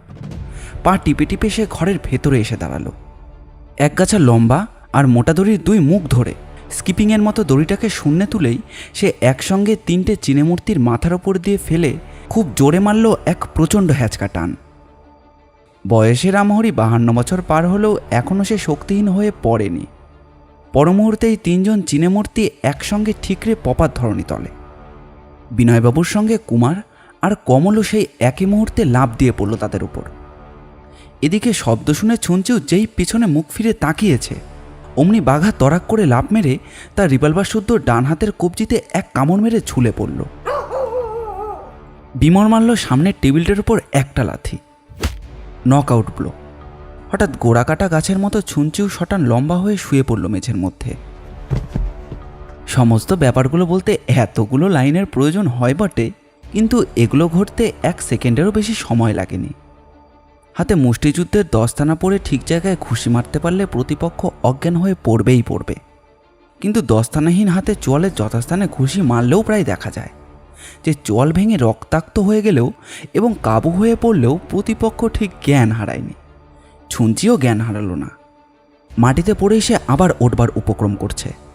এটা দেখে বিমল তারই হাত থেকে খসে পড়া রিভলভারটা তুলে নিয়ে ধমক দিয়ে বলল, চুপ করে শুয়ে থাক চিনে বাদর, নড়লেই মরবি। তোকে মারলে আমার ফাঁসি হবে না। আচ্ছন্ন হতভম্বের মতো বিমলের হাতে রিভলভারটার দিকে তাকিয়ে সে আড়ষ্ট হয়ে রইল। এদিকে আমার, বিনয়বাবু আর কমলের হাতেও রিভলভার চলে এসেছে। রামহরি আনন্দে আটখানা হয়ে হাততালি দিচ্ছে, আর বাঘা ঘেউ ঘেউ রবে ঘরময় ছুটে নৃত্য করে বেড়াচ্ছে। বিমল বলল, রামহরি, আর একখানা দড়ি নিয়ে এসো তো, এই 4 ব্যাটার হাত পা বেঁধে ফেলো। রামহরি তখনই আরও দড়ি নিয়ে এসে চিনেম্যানগুলোকে বাঁধতে বসল। কুমার বলল, একে ইংরেজিতে বলে টেবিল ওল্টানো। চীনেদের হলদে হাতে রিভলভারগুলো এসেছে এখন আমাদের বাদামি হাতে। দানব মানব ভগবান শয়তান ছুঞ্চির হাত থেকে রিভলভার কেড়ে নেবে কে? কেড়ে নেবে আমাদের প্রিয়তম বাঘা। দানব মানব ভগবান শয়তানের যে অসাধ্য, ওর বাঘার এক কামড়ে তার সাধ্য হলো। ছুঞ্চিও রাগে ফুঁসতে ফুঁসতে বলল, তোমরা এখন আমাদের নিয়ে কি করতে চাও? বিমল বলল, রামহরি, ও ঘরে গিয়ে থানায় একবার ফোন করে এসো তো। রামহরি তার আগেই হেসে বলল যে তিনি আগেই পুলিশদের খবর দিয়ে ফেলেছে। বিনয়বাবু উচ্ছ্বাসিত স্বরে বলল, ধন্য রামহরি ধন্য, আজকের এই নাট্যাভিনয়ে নায়কের ভূমিকায় তোমার কৃতিত্ব দেখে আমি মুগ্ধ হয়েছি। এইবার বিনয়বাবুকে রাজি করানো হয়েছে। তার কাপ্রিস্থানে যেতে নারাজ হওয়ার প্রধান কারণ প্রাচীন বৌদ্ধ মঠের মধ্যে এখনও যে গুপ্তধন লুকোনো আছে সেটা তিনি কিছুতেই সত্যি বলে মানতে পারছিলেন না। কিন্তু চিনেম্যানগুলোর কাণ্ড দেখে তিনি মত বদলাতে বাধ্য হলেন। তিনি বুঝেছেন গুপ্তধনের অস্তিত্ব সম্পর্কে একেবারে নিশ্চিন্ত না হলে ওই চীনের দুরাত্মার দল এসে এত মরিয়ার মতো এমন সব সাংঘাতিক বিপদের ঝুঁকি কখনোই মাথায় নিতে পারত না। এখন তিনি বলছেন, ওহে, ওই লকেটের পেছনে সত্যিই কোনো গুপ্ত রহস্য আছে? গুপ্তধনের লোভ আমি করি না, কিন্তু রহস্যটা কি জানবার জন্য ভারী আগ্রহ হচ্ছে। আগ্রহ নেই খালি রামহরির। সে থেকে থেকে বলছে, ছি ছি ছি বিনয়বাবু, এই বয়সে কোথায় জপ তপ আর হরিনাম নিয়ে থাকবেন? তা না করে আপনিও কিনা ওই গোয়ার ছোড়াগুলোর দলে গিয়ে ফেললেন। বিনয়বাবু তুচ্ছই জবাব খুঁজে না পেয়ে অসহায়ভাবে ঘাড় নাড়তে থাকেন। কুমার বলে, ভেঙচি দিও না রামহরি, দল ভাঙবার চেষ্টাও করো না। তোমার যদি এতই অমত তবে থাকো না তুমি কলকাতায় পড়ে। আমরা তো আর মাথার দিব্যি দিয়ে তোমাকে সাদাসাদি করছি না। কি বলিস রে বাঘা? বাঘা বোধহয় সাড়া দেওয়ার জন্যই একবার কুমার আর একবার রামহরির মুখের পানে তাকিয়ে লেজ নাড়তে থাকে। আরে মোলো পাজি কুকুর, তুইও ওই দলে? রামহরি তাকে বকতে যায়। বাঘা কুমারের পেছনে গিয়ে আত্মরক্ষা করে। আমাদের যাত্রা তোড়জোড় চলছে। এতদিনে আমরা বেরিয়েও পড়তাম, কিন্তু যেতে পারছি না কেবল ওই হতভাগা ছুঞ্চিউয়ের জন্য। এখনও তার বিচার শেষ হয়নি, আর আমরা হচ্ছি সরকারি পক্ষের প্রধান সাক্ষী। পুলিশ তদারকে প্রকাশ পেয়েছে ছুঞ্চিউ হচ্ছে চীন দেশের এক বিখ্যাত ডাকাত সর্দার। তার দলে অনেক লোক। সে যে চীন ছেড়ে কবে ভারতে এসে হাজির হয়েছে এবং কি উদ্দেশ্যেই বা এসেছে পুলিশ এখনও সেটা জানতে পারেনি। কিন্তু আমরা আন্দাজ করছি যে তার একমাত্র উদ্দেশ্য হচ্ছে সেই গুপ্তধন। পুলিশ আরও একটা তথ্য সংগ্রহ করেছে। হোটেলে যেই বুড়ো চিনেম্যানটা খুন হয়েছে সেও নাকি ছিল আগে ছুঞ্চিউরই দলের লোক।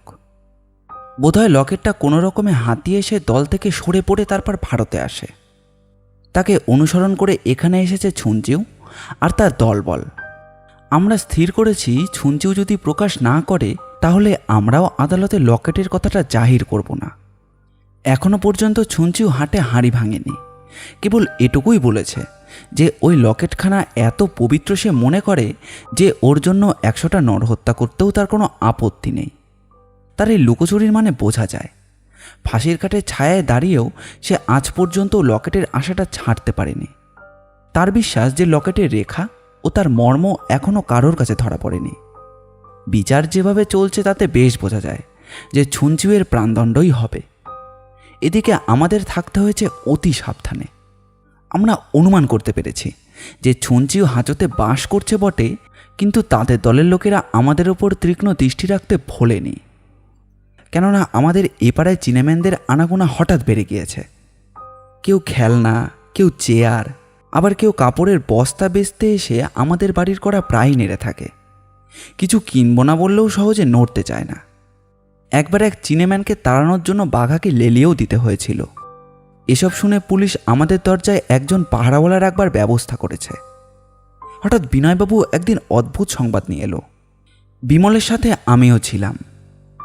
উত্তেজিত মুখে তিনি ঘরে ঢুকেই বললেন, আজকের কাগজ পড়েছ? কুমার বলল, না। শুনছি হাজত থেকে পালিয়েছে। সে কি? কেমন করে? কাল আদালত থেকে তাকে হাজতে পাঠাবার জন্য যখন নিজে নামিয়ে আনা হচ্ছিল তখন হঠাৎ সে চোষা দৌড় মারে। প্রহরীরা পিছনে তাড়া করে। পথে অপেক্ষা করছিল খুব দ্রুতগামী একটা বড় মোটর। সে লাফ মেরে তার উপরে গিয়ে ওঠে আর গাড়িখানা যেন হাওয়ার আগে উড়ে চলে যায়। পুলিশ তখনই অন্য গাড়িতে উঠে তাকে অনুসরণ করে। খানিকক্ষণ এই রাস্তায় ও রাস্তায় ছুটোছুটির পরে ছুঞ্চি ওর গাড়িখানা ধরা পড়ে। তার মধ্যে দোকানে চিনেম্যান ছিল, কিন্তু ছুঞ্চি ছিল না। সে কোন ফাঁকে কোথায় নেমে পড়ে পুলিশের চোখে বেমালুম ধুলো দিয়ে দিয়েছে। এ তো ভারী বিপদের কথা। বিপদ? সমূহ বিপদের সম্ভাবনা। ছুঞ্চিও হয়তো আবার লকেট উদ্ধারের চেষ্টা করবে। সাবধান বিমল, সাবধান। ছুচিওর সঙ্গে আমাদের দেখা হওয়ার সুযোগ হবে, এটা অনুমান করতে পারছি। লকেটখানা পুলিশের হাতে সমর্পণ করো, সব ঝঞ্ঝাট চুকে যাক। লকেটের কথা অস্বীকার করার পর আর তা করা চলে না। আমাদের সামনে এখন খোলা আছে একটা মাত্র পথ, কি পথ? কাফরিস্তানে যাত্রা করবার পথ। ছুনছিউকে আমরা প্রস্তুত হবার অবসর দেব না। কালকেই আমরা বেরিয়ে পড়ব। ছুনছিউ এসে দেখবে খাঁচা খালি, পাখি নেই। ঠিক ঠিক, উত্তম প্রস্তাব। যুক্তিসঙ্গত প্রস্তাব বটে। তুমি কি মনে করো বিমল, ছুঞ্চিও কি আমাদের সঙ্গ নিতে পারবে না? বিমল জবাব দিতে যাবে এমন সময় ঝনঝন করে জানলার শাঁসিটা ভেঙে গেল এবং ঘরের মেঝে এসে পড়ল একটা প্রকাণ্ড পাথর, তার সঙ্গে সুতো দিয়ে বাঁধা একটা কাগজ। ছুটে গিয়ে কাগজ শুদ্ধ পাথরখানা কুড়িয়ে নিলাম। বন্ধুবর, ছুনছিউয়ের চিঠি। এখনও লকেটটা ফিরিয়ে দাও, না হলে মৃত্যু অনিবার্য। ছুনছিউ। খুব দ্রুত পথে ঘর থেকে বেরিয়ে গেলাম। তারপর ফিরে এসে বললাম, না, রাস্তায় কেউ নেই। পাহাড়ওয়ালারাও বলল যে রাস্তায় তারা কোনো চীনাম্যানকে দেখেনি। ছুনছিউ এরই মধ্যে আবার জাল ফেলেছে। বেশ, আমরাও অপ্রস্তুত নই। কালই আমাদের যাত্রার দিন। রামহরি নিশ্চয়ই এতক্ষণ ঘরের বাইরে দাঁড়িয়ে সমস্তটা শুনছিল। সে চিৎকার করে উঠল, হে মা কালী, হে মা দুর্গে, ও বাবা মহাদেব, খোকাবুর দিকে কৃপা কটাক্ষে একটু নিরীক্ষণ করো। বোধহয় রামহরির বিশ্বাস যে খুব জোরে চেঁচিয়ে না ডাকলে সুদূর স্বর্গের দেবদেবীরা বোধহয় মানুষের প্রার্থনা শুনতে পারে না। পরদিন সন্ধ্যা পর্যন্ত আয়োজন করতে করতেই কেটে গেল। এর মধ্যে শত্রুপক্ষ আর কোনো লক্ষণ প্রকাশ করেনি। এমনকি পথের চীনে জনতাও যেন একেবারে অদৃশ্য হয়ে গিয়েছে। বিনয়বাবু বললেন, এ হচ্ছে ঝড়ের আগেকার শান্তি। কমল বলল, ঝড় উঠলেই বজ্রনাথ করার জন্য আমাদের বন্দুকগুলো তৈরি আছে। বিনয়বাবু বললেন, থামো ফাজিল ছোকরা, এক ফোঁটা মুখে অত বড় বড় বলি ভালো শোনায় না। সন্ধ্যার সময় স্টেশনে যাত্রা করা গেল। ফার্স্ট ক্লাস কামরা রিজার্ভ করেছি আমরা, মেল ট্রেন। পথে বা স্টেশনে একবারও সন্দেহ হলো না যে আমাদের গতিবিধি কেউ লক্ষ্য করছে। স্টেশনের ভিড়ের মধ্যে একখানাও মাঙ্গলীয় ধাঁচের হলদে মুখ আমাদের নজরে পড়ল না। গাড়ির প্রত্যেক কামরায় আমরা উকি মেরে এসেছি, কোথাও সন্দেহজনক কিছু নেই। আপাতত ছুঞ্চিউকে ফাঁকে দিতে পেরেছি ভেবে স্বস্তির নিঃশ্বাস ফেলে বাঁচলাম। ঘণ্টা দিল, ট্রেনও ছাড়ল। কুমার বলল, অজানা অভিমুখে তাহলে আবার অভিযান শুরু। সুদূরে যাত্রী আমরা, অদৃষ্ট আমাদের জন্য আবার নতুন কি উত্তেজনা সঞ্চয় করে রেখেছে, মনে মনে সেইটাই আন্দাজ করার চেষ্টা করছি। কমল আইসক্রিম চুষতে চুষতে বলল, এবারে আমরা অদৃষ্টের ভাণ্ডার লুণ্ঠন করব। বিনয়বাবু কটমট করে তার দিকে তাকালেন। রাত্রের খাওয়া দাওয়া সেরে গল্প করতে করতে আমরা ঘুমিয়ে পড়লাম। জেগে রইল কেবল রামহরি। রেলগাড়িতে তার ঘুম হয় না। কতক্ষণ ঘুমিয়েছিলাম জানি না, কিন্তু আচম্বিতেই জেগে অনুভব করলাম এক বিষম বেদনা। তারপরেই বুঝলাম যে ওপর থেকে ছিটকে পড়ে গিয়েছি। রামহরি, বিমল, কমল ও বিনয়বাবুর দেহ মাটিতে পড়ে ছটফট করছে এবং বাঘা করছে প্রাণপণে চিৎকার। হতমম্বার মতোই বসে বসে আরও একটা সত্যি উপলব্ধি করলাম যে ট্রেন আর চলছে না। ঘুটঘুটে অন্ধকারে বাইরের দৃশ্য বিলুপ্ত। সঙ্গে সঙ্গে শুনতে পেলাম বহু লোকের চিৎকার। বিনয়বাবু বললেন, অ্যাক্সিডেন্ট। রামহরি চেঁচালো, হে মা কালী, হে বাবা মহাদেব। কুমার বলল, বিমল বিমল, তোমার কপাল দিয়ে রক্ত পড়ছে। আমি তাড়াতাড়ি জানলার কাছে মুখ বাড়িয়ে দেখলাম যে ঝুপঝাপ করে বৃষ্টি পড়ছে এবং গাড়ি যেখানে স্থির হয়ে দাঁড়িয়ে আছে তার পাশেই আবছায়ের মধ্যে দেখা যায় একটা উঁচু পাহাড়। দূরে গাড়ির বাইরে ছুটোছুটি করছে কতগুলো আলো। গোলমাল আসছে সেদিক থেকেই। তারপরেই কামরার পর কামরা দরজাগুলো দুমদাম খুলে রেলপথের ওপর নেমে যেতে লাগলো তলে তলে যাত্রী। ব্যাপারটা কি? এই রকম অস্থানে কেনই বা গাড়িটা থামলো? আলো নিয়ে জলে ভিজেই বা অত লোক ছুটোছুটি করছে কেন? দেখতে দেখতে বৃষ্টিটা হালকা একটু কমে এলো। বিমল তাড়াতাড়ি বর্ষাতি বার করে পড়তে লাগলো। বিনয়বাবু শুধলেন, বিমল, তুমি কি বাইরে যাচ্ছ? হ্যাঁ, আপনারাও আসুন, কামরায় কেবল রামহরিই থাক। বলেই বিমল রিভলভারটা বার করে পকেটে রাখলো। ও কি, ওটা নিয়ে আবার কি হবে? সাবধানের মান নেই। কুমার জিজ্ঞাসা করলো, বাঘা আমাদের সাজগোজ দেখে কিরকম উত্তেজিত হয়েছে দেখো, ওকেও সঙ্গে নেবো নাকি? নিতে চাও? নাও। সবাই সশস্ত্র হয়ে যখন কামরা ছেড়ে ঘরে গিয়ে দাঁড়ালো, তখন ট্রেনের প্রত্যেকটা কামরা থেকে ভীত যাত্রীরা বেরিয়ে এসে প্রচণ্ড জনতার সৃষ্টি করেছে। অত্যন্ত আচমকা ট্রেনের গতি রুদ্ধ হওয়াতে হয়তো বহু লোক চোটও খেয়েছে অল্প বিস্তর। দূরের আলোগুলো লক্ষ্য করে আমরা ভিড় ঠেলে দ্রুতপদে এগোতে থাকলাম। যথাস্থানে উপস্থিত হয়ে দেখলাম ট্রেনের ড্রাইভার, গার্ড আরও অনেকজন কর্মচারী রেললাইনের উপর হেঁটে দাঁড়িয়ে কী যেন একটা পরীক্ষা করছে। সেই সময় এক সাহেবযাত্রী এসে প্রশ্ন করাতে গার্ড বলল, কারা এখানে গাড়িটা উল্টে দেবার চেষ্টা করেছিল? এই দেখুন, লাইনের দুখানা রেল একেবারে খুলে সরিয়ে ফেলা হয়েছে। ভাগ্যে ড্রাইভার সতর্ক ছিল, তাই ব্রেক কষে কোনো রকমে শেষ মুহূর্তে গাড়িটাকে থামিয়ে ফেলতে পেরেছে। রেলপথের দিকে তাকিয়েই গাটা যেন শিউরে উঠল। ট্রেনটা থেমে রয়েছে ভাঙা লাইনের মাত্র কয়েক হাত আগে। চালক যদি দেখতে না পেত বা একটু অন্যমনস্ক থাকতো, তাহলে এই শত শত পুরুষ, স্ত্রী আর শিশুর যে কীরকম ভয়ানক অবস্থা হতো সেটা ভাবলেও যেন স্তম্ভিত হয়ে যায় বুক। অনেকে উচ্ছ্বাসিত হয়ে ছুটে গিয়ে ড্রাইভারকে করমর্দন করে ধন্যবাদ দিতে লাগলো। হ্যাঁ, নিশ্চয়ই সে ধন্যবাদেরই পাত্র। তার দৃষ্টি তীক্ষ্ণ না হলে এতক্ষণে হয়তো আমাদের সমস্ত সম্পর্ক লুপ্ত হয়ে যেত পৃথিবীর সঙ্গে। বেঁচে থাকলেও হয়তো হাত পা হারিয়ে চিরজীবনের মতো পঙ্গু হয়ে দিন কাটাতাম। মৃত্যুর চেয়েও সে অবস্থা হতো আরও ভয়ঙ্কর।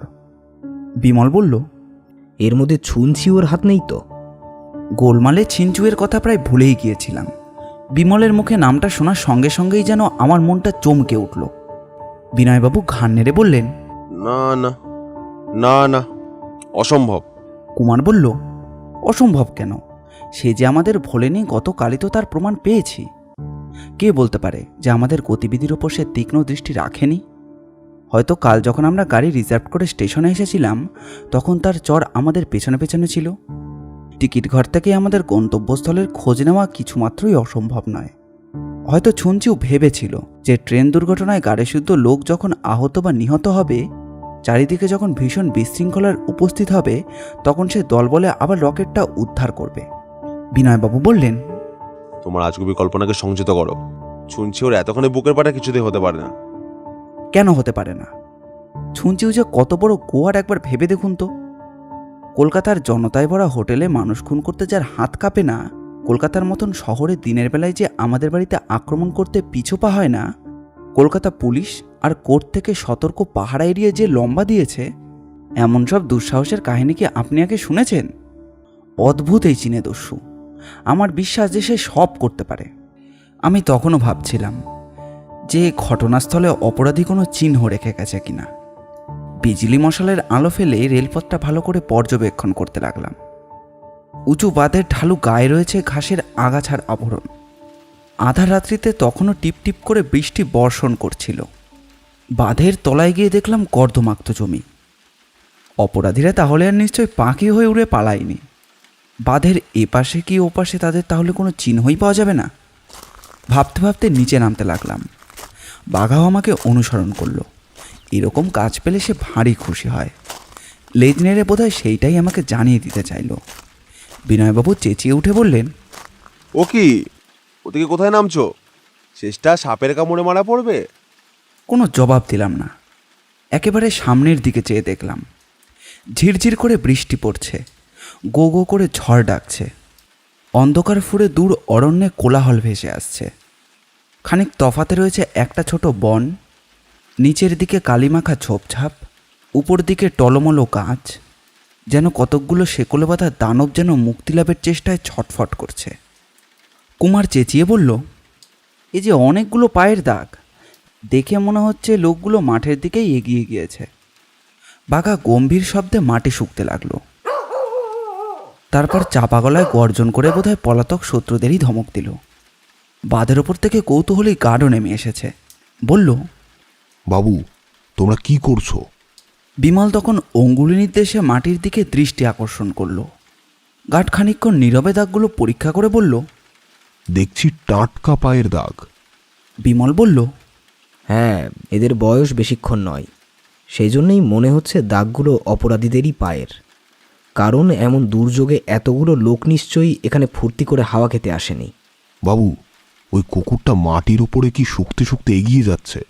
পায়ের চিহ্নর ভেতরে ও শত্রুদের গন্ধ আবিষ্কার করেছে। ওটা তো দেখছি দেশি কুকুর, ও আবার পায়ের দাগের কি মর্ম বুঝবে? কুমার বলল, যত্ন আর শিক্ষা পেলে আমাদের দেশি কুকুরও তোমাদের বিলেতি হাউন্ডের থেকে কম কাজ করে না। বাঘা শত্রুদের গন্ধ চেনে। বাঘার সঙ্গে আমরাও রেলপথের তারের বেড়া পার হয়ে অগ্রসর হতে লাগলাম। আমাদের পেছনে পেছনে আসতে লাগলো অনেক কৌতূহলী লোক। তাদের ভেতরে রয়েছে সাহেব, বাঙালি আর হিন্দুস্থানি। খানিক পরে একটা ঝোপ। গার্ডকে ডেকে বিমল বলল, এইবার দাগগুলোর দিকে তাকিয়ে দেখো। কি দেখব? খানিক আগে মুষলধারে বৃষ্টি পড়ছিল বলে পায়ের ছাঁচগুলো ছিল জলে ভর্তি, কিন্তু এখানকার পায়ের ছাঁচ ভিজে হলেও জলে ভর্তি নয়। তাতে কি বোঝায়? এই বোঝায় যে অপরাধীরা একটু আগেই ঝোপের আড়ালে দাঁড়িয়েছিল, বোধহয় অপেক্ষা করছিল ট্রেনখানা উল্টাবার জন্যে, কিন্তু ট্রেন রক্ষা পেয়েছে আর আমরা আসছি দেখে চটপট সরে পড়েছে। বাবু, তোমার যুক্তি ঠিক বুঝলাম না। মুষলধারার পর যখন টিপটিপ করে বৃষ্টি শুরু হয়, অপরাধীরা তখনই এখান থেকে পালিয়েছে। তাই এখান থেকে যেসব পায়ের ছাপ শুরু হয়েছে তাদের ভেতরটা এখনও জলে পূর্ণ হবার সময় পায়নি। বাবু, তুমি কি পুলিশে কাজ করো? না। তবে তুমি এমন তীক্ষ্ণ দৃষ্টি পেলে কেমন করে? ভগবান দিয়েছেন বলে। ভগবান সবাইকে চক্ষু দেন বটে, কিন্তু সকলকেই তীক্ষ্ণ দৃষ্টি দেন না। ঠিক বাবু, আমি তোমার কথা স্বীকার করি। পায়ের দাগগুলো আমিও দেখেছি, কিন্তু কিছুই বুঝতে পারিনি। অথচ এখন তোমার কথা শুনে মনে হচ্ছে এটুকু তো অনায়াসেই বোঝা উচিত ছিল। বাবু, তুমি আর কিছু বুঝতে পেরেছ? এখান থেকেই প্রায় 200 গজ তফাতে একটা জঙ্গলের আবছায়া দেখা যাচ্ছে। পায়ের দাগগুলো ওই দিকেই গিয়েছে। অপরাধীরা নিশ্চয়ই ওই জঙ্গলের ভেতর লুকিয়ে আছে। না, এখন আমাদের ফিরতে হবে। কেন? আমার উপরে রয়েছে অপরাধী গ্রেপ্তার করার চেয়েও বড় কর্তব্যের ভার। রেল লাইন ভেঙেছে, এই খবর দেবার জন্যে আমাকে এখন গাড়ি নিয়ে পেছনের স্টেশনের দিকে যেতে হবে। নইলে ডাউন ট্রেন এসে পড়লে বিষম দুর্ঘটনা ঘটার সম্ভাবনা, আর সেই জন্যে আমিই দায়ী হব। গার্ডের কথা সত্যি, তার উপর আমরা প্রস্তুত হয়েও আসিনি।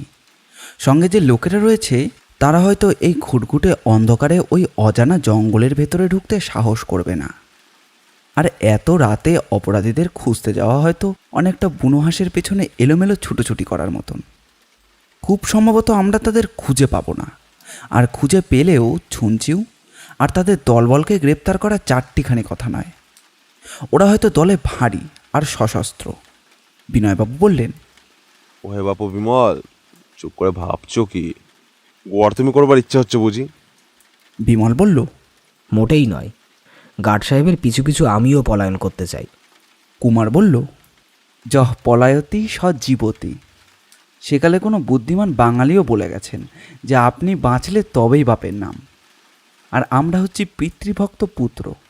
বাপের নাম করবার সুযোগ পাবো বলেই পৈতৃক প্রাণটা রক্ষা করা দরকার। কিন্তু কুমার, বাঘা বোধহয় পশু বলেই পৈতৃক প্রাণের মর্যাদা বোঝে না। সে আবার বনের দিকে এগিয়ে যাচ্ছে। বাঘা খালি এগোচ্ছেই না, উচ্চস্বরে ঘেউ ঘেউ করে চিৎকারও করছে।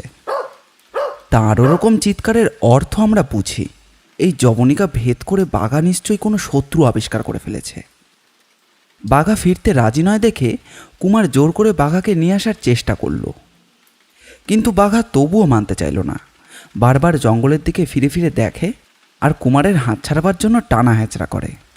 তার ক্রুদ্ধ চোখ দুটো চলছে আগুনের ভাঁটার মতন। ওদিকে আমি একবার তাকিয়ে দেখলাম, বৃহৎ বৃহৎ বৃক্ষ বাহুর আকাশে আন্দোলিত করে জঙ্গল করেছে মর্মর হাহাকার।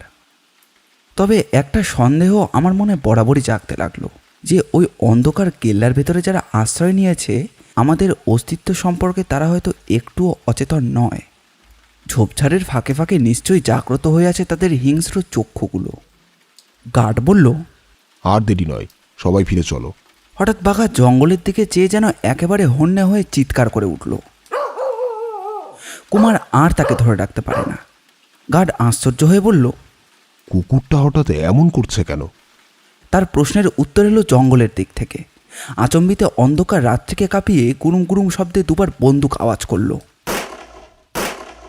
চোখের উপরে জ্বলেই নেমে গেল দুটো বিদ্যুতের চমক। কৌতূহলী যাত্রীগুলো আমাদের পিছু নিয়েছিল। তারা সভয়ে প্রাণপণে দৌড় মারল রেলপথের দিকে। আমাদের চারজনের সঙ্গে কেবল দাঁড়িয়ে রইল গার্ড আর একজন সাহেব। বিমল চেঁচিয়ে বলল, ওই ঝোপের আড়ালে চলো। ঝোপের পাশে গিয়ে গার্ড উত্তেজিত স্বরে বলল, বাবু, ওরা আমাদের আক্রমণ করতে চায়। কুমার বলল, করতে চাই কি, করেছে, আক্রমণ করেছে। ওই দেখো, জঙ্গলের দিক থেকে কতগুলো সাদা কাপড় পরা মূর্তি ছুটে আসছে। বিমল রিভলভার বার করল। দেখেছেন বিনয়বাবু, সঙ্গে কেন অস্ত্র আনতে বলেছিলাম? ভাই বিমল, আমাদের পৈতৃক প্রাণগুলো এই যাত্রা শনির দৃষ্টি বুঝি আর এড়োতে পারল না। একটা ঝোড়ো দমকা হাওয়া আচমকা জেগে হুঙ্কার দিয়ে উঠল। সঙ্গে সঙ্গে টলমলো গাছগুলো কেঁদে উঠল আরও উচ্চস্বরে। তারপরে এলো ঝেঁকে বৃষ্টি।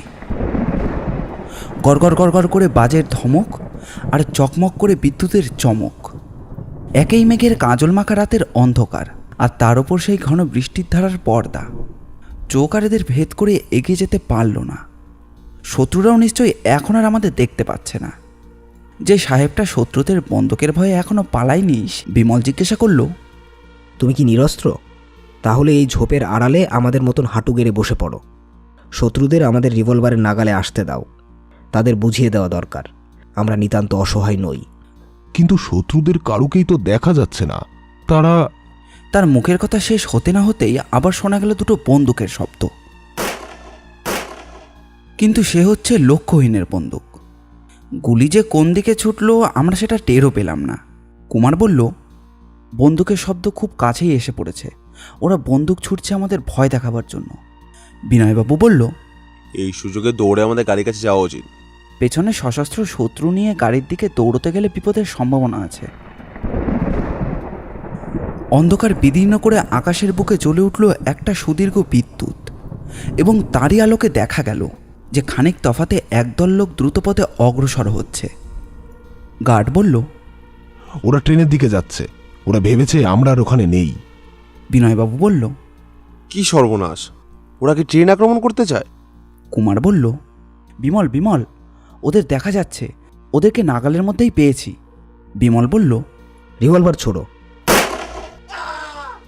প্রায় একসঙ্গে আমাদের 5টা রিভলভার গর্জন করে উঠল, এবং পরমুহূর্তেই জাগলো একটা বিকট আর্তনাদ। আবার বাজ রাখলো, আবার জ্বলল বিদ্যুৎ শিখা, এবং আবারও গর্জন করলো আমাদের রিভলভারগুলো। কুমার বলল, আবার ছোড়ো রিভলভার।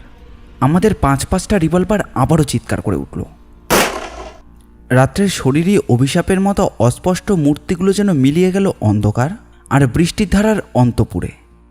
ভাগ্যিস বাঘাকে কুমার চেপে রেখেছিল, না হলে এতক্ষণে সে নিশ্চয়ই শত্রুদের মাঝখানে গিয়ে ঝাঁপিয়ে পড়ত। বিমল বলল, এই হচ্ছে সরে পড়ার সুযোগ। সবাই ট্রেনের দিকে ছোট।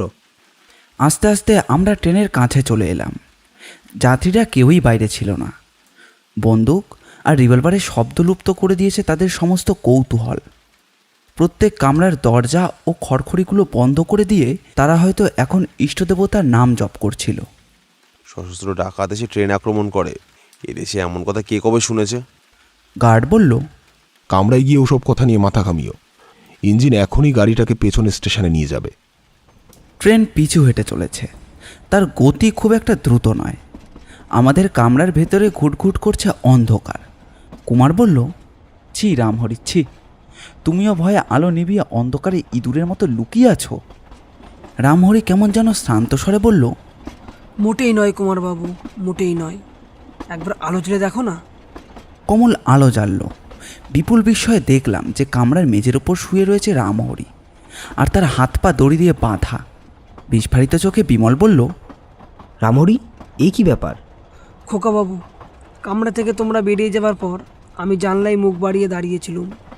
ওদিকে জানলা দিয়ে জন তিনেক লোক কখন যে নিঃশব্দে কামরার ভেতরে ঢুকেছিল আমি একটিও টের পাইনি। আমার অজান্তেই তারা আমাকে আক্রমণ করলে। আমি কোনো রকম বাধা দেবার ফাঁক পর্যন্ত পেলুম না। কি তারা? চিনেম্যান? না, পশ্চিমের লোক, হিন্দুস্তানি। তারপর? একটা লোক ছোরা নিয়ে আমার পাশে দাঁড়িয়ে বললে, চেঁচালেই মরবি। আর দুটো লোক আমাদের মোট ঘাট সুটকেসগুলো নিয়ে ঘাটাঘাটি করতে লাগলো। ফিরে তাকিয়ে চারিদিকে দেখলাম আমাদের জিনিসপত্রের অধিকাংশই মেঝেতে ছড়িয়ে রয়েছে। প্রত্যেক সুটকেসে তালাও খোলা। রামহরি বলল, ভয় নেই তোমাদের, তারা কিছু নিয়ে যায়নি। তাদের ভাব দেখে মনে হলো তারা যেন কোনো বিশেষ জিনিসেরই সন্ধান করছে। কুমার বলল, তবে কি তারা সাধারণ চোর নয়? তারা কি সেই ধুকধুকিখানার লোভেই কামরার মধ্যে ঢুকেছিল? বিনয়বাবু বলল, ধুকধুকিখানা হচ্ছে তো চীনেম্যানদের সম্পত্তি, আর রামহরি বলছে যারা এসেছিল তারা হচ্ছে হিন্দুস্তানি। বিমল রামহরির হাত আর পায়ের বাঁধন খুলে দিতে দিতে বলল, বিনয়বাবু, এই চীনে ডাকাতেরা বড় সহজ লোক নয়। তারা বেশ জানে ভারতে এসে কাজ হাসিল করতে গেলে এদেশের লোকেদের সাহায্য না নিলে চলবে না, কারণ কোনো ছদ্মবেশেই চীনেদের মঙ্গোলীয় ছাঁচ ঢাকতে পারবে না। ভারতীয় জনতার মধ্যে তাদের দেখলে সকলেই চিনে ফেলবে। কাজেই তারা এদেশি গুন্ডাদের সাহায্য নিয়েছে। তাদের দলের লোক নিশ্চয়ই ট্রেনের মধ্যে ছিল। আমরা কামরা ছাড়বার পরেই সুযোগ পেয়ে এসেছিল রামহরির সঙ্গে আলাপ করতে। তাহলে বোঝা যাচ্ছে এবার থেকে আমাদের দেশি বিদেশি দুরকম শত্রুর সঙ্গে যুঝতে হবে। ব্যাপারটা ক্রমেই সঙ্গীন হয়ে উঠছে যে। উঠুক, আমরাও থরি কেয়ার করি। কিন্তু রামহরি, তোমার গল্পের শেষটা তো এখনো শোনা হয়নি। রামহরি উঠে বসে গায়ের ধুলো ঝাড়তে ঝাড়তে বলল, গল্পটা আরও কিছু বড় হতে পারতো, কিন্তু শেষ হবার আগেই হঠাৎ শেষ হয়ে গেল তোমাদের জন্যেই। বিমল বলল, আমাদের জন্যেই? হ্যাঁ গো খোকাবাবু, হ্যাঁ। কামরার আলো নিভিয়ে টর্চের আলোয় তারা এক মনে খোঁজাখুঁজি করছে। এমন সময়ে বাইরে থেকে এলো তোমাদের সারা। গার্ডের বাঁশিও শোনা গেল। সঙ্গে সঙ্গে কামরার ভেতর থেকেও তাড়াতাড়ি সরে পড়ল। বিনয়বাবু বলল, ধুকধুকিখানা তারা খুঁজে পায়নি তো? ধুকধুকিখানা আছে কলকাতায়। সে কি? ধুকধুকিখানা একেবারেই বাজে। আসল দরকার তার ভেতরে লেখাটুকু। আমি আর কুমার সেটুকু মুখস্থ করে রেখেছি। আরও খানিকক্ষণ পর ট্রেন এসে স্টেশনে ঢুকলে বিষম চাঞ্চল্যের সৃষ্টি হলো। চারিদিকে মহা হইচই আর লোকজনের ছুটোছুটি। রামহরিকে নিয়ে আমরাও গাড়ি থেকে নেমে পড়লাম। গার্ড আর পুলিশের সঙ্গে ট্রেনের প্রত্যেকটা কামরা তন্ন তন্ন করে খুঁজে দেখলামও, কিন্তু রামহরি সেই 3 জন লোককে আর কোথাও দেখতে পেলাম না। নিশ্চয়ই তারা মাঠের মধ্যে নেমে গিয়েছে। সকালবেলা একদল পুলিশের লোক ঘটনাস্থলে গেল খানা তল্লাশ করতে, কিন্তু মাঠ, জঙ্গল ও আশেপাশের গ্রাম খুঁজে কোনো অপরাধীর কাউকেই পাওয়া গেল না। আমার বিশ্বাস তারা পাহাড়ে উঠে আত্মগোপন করে আছে। যথাসময় লাইন মেরামত হলো। ট্রেন আবার ছাড়ল। দিনরাত যক্ষপতির রত্নপুরী সমুজ্জ্বল স্বপ্ন দেখতে দেখতে আমরা ক্রমেই এগিয়ে চললাম ভারতের উত্তর সীমান্তের দিকে। ভারতের উত্তর সীমান্ত আমার মনে চিরদিনই জাগিয়ে তোলে এক বিচিত্র উত্তেজনা। আফগানিস্তান যখন হিন্দুস্তানেরই এক অংশ, তখন সেই রামায়ণ মহাভারতের যুগ থেকে হয়ে এসেছে কতই না অদ্ভুত নাটকের অভিনয়। শক, তাতার, হুন, মুঘল, চীন, পার্সি ও গ্রিক প্রভৃতি জাতির পর জাতি এই পথ দিয়েই মূর্তিমান ধ্বংসের মতো ছুটে এসেছে সোনার ভারত লুণ্ঠন করবার জন্য। দেশ রক্ষার জন্য যুগে যুগে ভারতের কত লক্ষ বীর ঢেলেছে সেখানে বুকের রক্তধারা। ওখানকার আকাশ ছোঁয়া পাহাড়ের শিখরে শিখরে আজ বাতাসে বাতাসে যেন অশ্রান্ত গান জেগে ওঠে। সে হচ্ছে এই প্রাচীন ভারতেরই অতীত গৌরব গাথা। আজকের ভারতে যারা সত্যিকার অ্যাডভেঞ্চার খুঁজে বেড়ায়, ভারতের উত্তর সীমান্ত পূর্ণ করতে পারে তাদের মনের প্রার্থনা। বিনয়বাবুর মুখে শুনলাম, আফগানিস্তানের মধ্যে কাফরিস্তান হচ্ছে এক রহস্যময় অদ্ভুত দেশ। ওখানকার লোকজন, আচার ব্যবহার সমস্তই নতুন রকম। আমাদের যক্ষপতির ঐশ্বর্য আছে ওই কাফরিস্তানেই। ওইখানেই উঠবে পরের দৃশ্যের জবনিকা। মালাকান্ত গিরি সংকটের ভেতর দিয়ে আগে পড়লাম সোয়াট, তারপর ডিরমুল্লুকে, আর তারপর উঠলাম লোয়ারি গিরি সংকটে, এবং সবশেষে পৌঁছলাম ত্রিচল রাজ্যে। এসব জায়গার বর্ণনা দেওয়ার কোনো দরকার নেই, কারণ আমাদের গন্তব্যস্থান হচ্ছে কাফরিস্তান। তবে 2-4 কথা বললে হয়তো মন্দ হবে না। এখানকার প্রাকৃতিক সৌন্দর্য যে কী অপূর্ব সেটা আর বলে দেওয়ার বাহুল্য রাখে না। আমাদের মতন সমতল দেশের বাসিন্দাদের চোখ আর মন এই অসমোচ্চ পার্বত্য অঞ্চলে এসে একেবারেই অভিভূত হয়ে গেল। নানা আকারে শৈলমালার এরকম বিচিত্র উৎসব আমি আর কখনো দেখিনি। এই চিতল যে কীরকম বন্ধুর দেশ, একটা কথা বললেই সেটা হয়তো সকলেই বুঝতে পারবেন। এই অঞ্চলে মালপত্র স্থানান্তরিত করবার জন্য কেউ মালগাড়ি ব্যবহার করে না, কারণ তা অসম্ভব। তবে চিত্রলের শাসনকর্তার দৌলতে আজ এখানে খানকয় মোটরের আবির্ভাব ঘটে। এ হচ্ছে এক আকাশ ছোঁয়া দেশ, খালি চড়াই আর উতরাই, খাদ আর উপত্যকা, শৈলশিখরের পর শৈলশিখরের নিষ্পন্দ তরঙ্গ। দূরে দেখা যায় আরও উঁচু শৈলমালার উপরে চিরতুষারে শুভ্র সমারোহ। আমাদের একমাত্র সহায় এই দেশীয় পানি ঘোড়া। অতি ভয়াবহ, উঁচু নিচু আর সংকীর্ণ পথেও এসব ঘোড়ার পা একবারও পিছলায় না। কিন্তু একবার পিছললে আর রক্ষা নেই, কারণ পর মুহূর্তেই তোমাকে নেমে যেতে হবে হাজার হাজার ফুট নিচে, কোন এক অতলে, ইহলোকের থেকে একেবারে পরলোকে। একদিন দুপুরবেলায় নিশ্চিন্তভাবে এগিয়ে চলেছি। নির্মেঘ আকাশ পরিপূর্ণ রৌদ্রোজ্জ্বলে ঝলমল করছে। আচম্বিতে দূরে জাগলো ঘন ঘন মেঘগর্জন। আমার আর বিমলের মুখের দিকে তাকিয়ে গার্ড হাসতে হাসতে বলল, বাবুজি, ও মেঘের ডাক নয়, তবে পাহাড় ভেঙে পড়ছে। এদেশে প্রায় পাহাড় ভেঙে পড়ে নাকি? প্রায়। লোকজন হামেশাই মারা পড়ে, সময়ে সময়ে গ্রামকে গ্রাম ধ্বংস হয়ে যায়। চিত্রচলের পরের অংশই হচ্ছে কাফরিস্তান। কাফরিস্তান বলতে বোঝায় কাফির, অর্থাৎ অবিশ্বাসীদের দেশ। বলাই বাহুল্য, এ নামটি মুসলমানদের দেওয়া। এখানে একসময় ছিল চীনেদের প্রভুত্ব, তার কিছু কিছু চিহ্ন আজও পাওয়া যায়।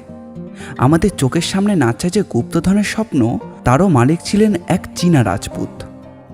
সে গুপ্তধন আছে এক বৌদ্ধ মঠের ধ্বংসাবশেষের মধ্যে। সুতরাং এ অঞ্চলে আগে বৌদ্ধদেরও প্রাধান্য ছিল। চেঙ্গিস খা ও তৈমুর লং প্রভৃতি দিগ্বিজয়ীরাও নাকি এখানে দৃষ্টি ফেলেছিল, কিন্তু তাদের কারোর প্রাধান্যই এখানে দীর্ঘদিন স্থায়ী হয়নি। গ্রীষ্মকালে সমস্ত কাফরিস্তান ছেয়ে যায় ফুলে ফুলে, কোথাও বেদানা, কোথাও আঙুরের ঝোপ, কোথাও মনোরম সবুজে ছাওয়া বনভূমি। তাদের ওপর ঝরে পড়েছে নির্ঝরে কৌতুকের হাসি, এবং নিচ দিয়ে বয়ে যাচ্ছে গতিময়ী নদী। পাহাড়ের তলার দিকে ঢেকে থাকে জলপাই ও ওক গাছের শ্যামলতা, এবং পাথরের ধারে ধারে ফলে আছে আখরোট, তুত, খুবানি, দ্রাক্ষা ও আপেল গাছ। আরও ওপরে উঠলে দেখা যায় দেবদারু গাছের বাহার। ফুল যে কত রকম ফোটে তার ফর্দ দেওয়া অসম্ভব। এই হলো গিয়ে কাফরিস্তানের মোটামুটি বর্ণনা।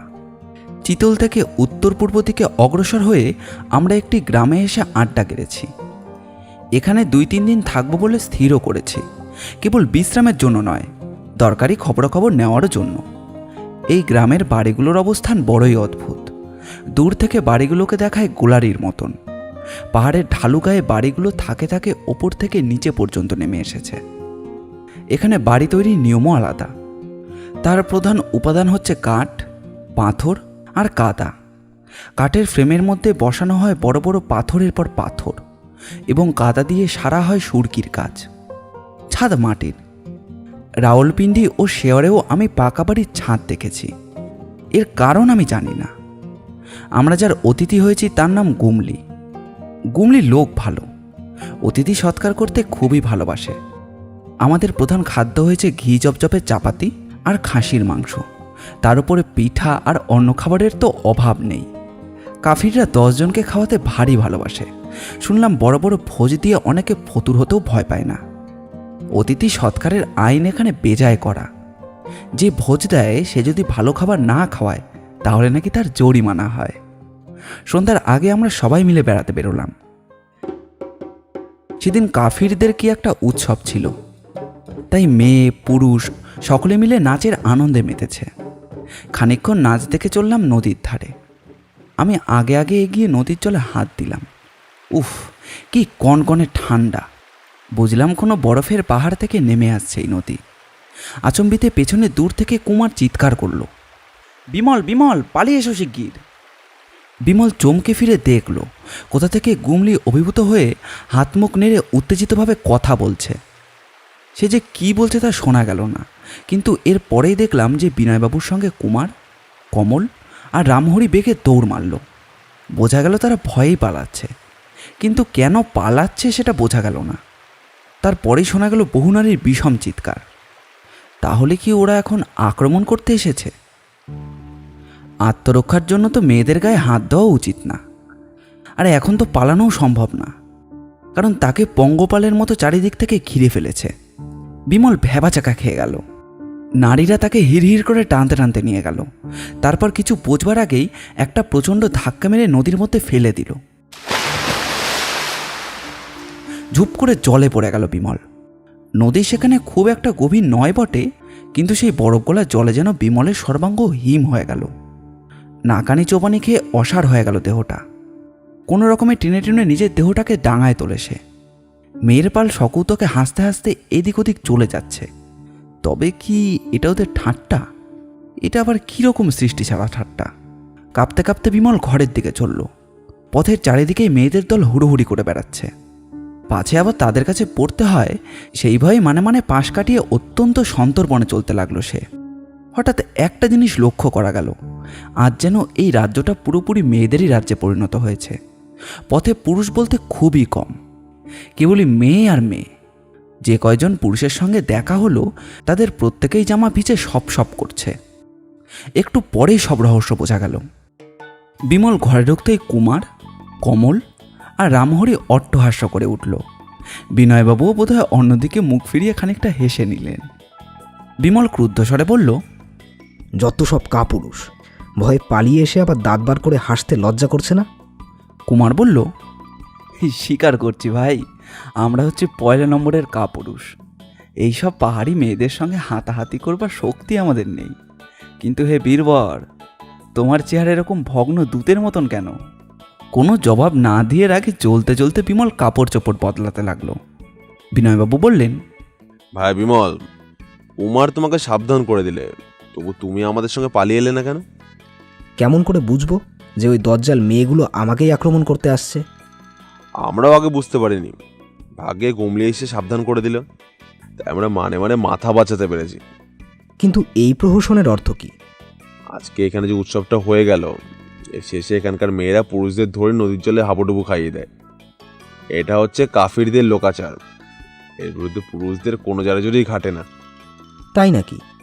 তাহলে গুমলির কাছ থেকে জেনে রাখবেন ওদের এরকম আরও লোকাচার আছে কিনা। এই অজানা দেশে নানা রকম বৈচিত্র্যের আর নিত্য নতুন দৃশ্য সমারোহের মধ্যে আমরা যেন ছুঞ্চিও আর তার সাঙ্গপাঙ্গদের কথা একেবারেই ভুলে গিয়েছিলাম। তারা যে আমাদের এখনও পিছনে লেগে আছে এমন সন্দেহ করার আর কোনো কারণই পাইনি। অন্তত তারা যে আমাদের সঙ্গে আসতে পারেনি এ আমার বিশ্বাস ছিল। কিন্তু হঠাৎ বোঝা গেল যে আমার বিশ্বাস ভ্রান্ত। আজ বিকেলে মুখ অন্ধকার করে কুমলি এসে আমাদের ঘরে ঢুকলো। খানিকক্ষণ চুপ করে বসে রইল। তারপর আপন মনেই বলল, বারমুখ লোকটা মোটেই সুবিধার নয়। বিনয়বাবু জিজ্ঞাসা করলেন, বারমুখ? সে আবার কে? সে হচ্ছে এই গায়ের জাস্ট। গুমলির মুখের হাবভাব দেখে আমাদের সকলের মনেই যেন খটকা লাগলো। কিন্তু এই অজানা গায়ে অচেনা সর্দার যদি সুবিধের লোক নাও হয় তাতে আমাদের ক্ষতি কি হবে? বিনয়বাবু জিজ্ঞাসা করলেন, লোকটা সুবিধের নয় বলছো কেন? আজ দুপুরবেলায় আমি ভিন গায়ে গিয়েছিলাম। ফেরার পথে দেখলুম পাহাড়ের একটা ঝোপের ছায়ায় বসে আছে বারমুখ আর দুটো চিনেম্যান। চিনেম্যান? হ্যাঁ বাবুজি, তারা চুপি চুপি কি বলাবলি করছিল। আমাকে দেখেই একেবারে চুপ মেরে গেল। আমি কোনো কথা না বলে এগিয়ে এলুম। খানিক দূরে এসেই ফিরে দেখলুম বারমুখ আমাকে আঙুল দিয়ে দেখিয়ে চিনেম্যান দুটোকে কি যেন বলছে। তারপর তখন আর কিছু হলো না। কিন্তু এইমাত্র বারমুখ এসেছিল আমার সঙ্গে দেখা করতে। কেন? হতভাগা আমাকে কি বলে জানেন বাবুজি? আজ রাত্রে আমি যদি আপনাদের খাবারের সঙ্গে বিষ মাখিয়ে আর সদর দরজা খুলে রাখতে পারি তাহলে সে আমাকে 500 টাকা বকশিস দেবে। অর্ধেক টাকা সে এখনই দিতে চায়। বকশিসের লোভ তোমার আছে নাকি? আছে বাবুজি, আছে। মানে? মুখ পোড়া বারমুখের কাছ থেকে বকশিসের আগাম 250 টাকা আমি আদায় করে নিয়েছি। গুমলি? ঘাবড়াবেন না বাবুজি, ঘাবড়াবেন না। বারমুখ হচ্ছে পাজির পা ঝাড়া। মানুষ মারতে তার একটুও হাত কাঁপে না। তাকে ঠকিয়ে যদি 250 টাকা লাভ করতে পারি তাহলে আমার কোনো পাপ হবে না। গুমলি, আমরা এখনই তোমার বাড়ি ছেড়ে চলে যেতে চাই। ভয় নেই বাবুজি। যখন সব কথা প্রকাশ করলুম তখন আপনাদের খাবারের সঙ্গে নিশ্চয় আমি বিষ মাখিয়ে দেব না। বারমুখের মতলবটা ঠিক বুঝতে পারছি না বটে। তার অর্ধেক টাকা যখন নিয়েছি অর্ধেক কাজও আমি করব। অর্থাৎ? আজ রাত্রে সদর দরজাটা খুলে রাখবো। তারপর রাত্রে কেউ আমার বাড়িতে ঢুকলে ভালো করে তাকে আদর যত্ন করব। গরক, বাচিক, কারুক আর মালকানকে খবর দিয়েছি, তারা এলো বলে। তারা আবার কে? আমার বিশ্বাসী লোক। আমার কথাই তারা উঠে বসে। আজ রাতে তারা আমার বাড়িতে পাহারা দেবে। বিনয়বাবু তখন সব কথা আমাদের বুঝিয়ে দিলেন। বিমল বলল, আমিও গুমলির মতে সাই দিই। শটের সঙ্গে শটতা করতে কোনো দোষ নেই। আসুক শুনছিও, আসুক বারমুখ। এখানে এলেই তারা দেখতে পাবে মরারা জ্যান্ত হয়ে বন্দুক ধরে বসে আছে। কুমার কৃতজ্ঞ স্বরে বলল, গুমলি, তোমার বাকি 250 টাকাও মারা যাবে না। ও টাকা আমরা নিজেদের পকেট থেকেই তোমাকে দেব। গুমলি একগাল হেসে সেলাম করল। বাবুজি মেহেরবান। পাহাড়ের টঙায় কাফিরদের ছোট্টকা নিস্তব্ধ হয়ে পড়ল প্রথম রাত্রেই। সদর দরজার পাশেই একটা ঘর, তার মধ্যে আলো নিভিয়ে অপেক্ষা করছি আমি, বিমল, বিনয়বাবু, কমল আর রামহরি। বলাই বাহুল্য, আমাদের প্রত্যেকের হাতেই আছে একটা করে রিভলভার। এই সংকীর্ণ স্থানে বন্দুকের সাহায্যের দরকার হয়তো হবে না। গরক, বাচিক, কারুক আর মালকানও এসেছে। তারা সবাই 6 ফুট করে লম্বা, সারা গায়ে কঠিন মাংসপেশির খেলা। গরক আর বাচিক বাড়ির ছাদের ওপরে বসে আছে পাহাড় দেওয়ার জন্য। কারুক আর মালকান অপেক্ষা করছে গায়ের পথে। শত্রুরা দেখা দিলেই তারা আমাদের সাবধান করে দেবে। তারা প্রথমে বাড়ির ভেতরেই থাকতে চেয়েছিল, কিন্তু আমরা রাজি হইনি। আমরা তাদের বুঝিয়ে দিয়েছি যে বাড়ির ভেতরে 5টা রিভলভার আছে, সেটাই যথেষ্ট। শত্রুদের আগাম সংবাদ যদি তারা দিতে পারে, তাহলেই আমাদের যথার্থ উপকার করা হবে। রাতের অসাধারণ নীরবতার মাঝে আমাদের হাতকড়ির টিকটিক শব্দ যেন রীতিমতো কোলাহল করে উঠছে। বাঘা পর্যন্তও বুঝতে পেরেছে যে আমরা কোনো অযাচিত আর অনাহুত অতিথিকে অভ্যর্থনার জন্য অপেক্ষা করছি। সে আমার কোল ঘেঁষে কান খাড়া করে বসে আছে। আচম্বিতে দূরে পথ থেকে ভেসে এলো একটা বিড়ালের ম্যাও ম্যাও চিৎকার। তারপরেই ছাদের ওপর থেকে সাড়া দিল আরও একটা বিড়াল। এই হলো আমাদের সংকেত ধ্বনি।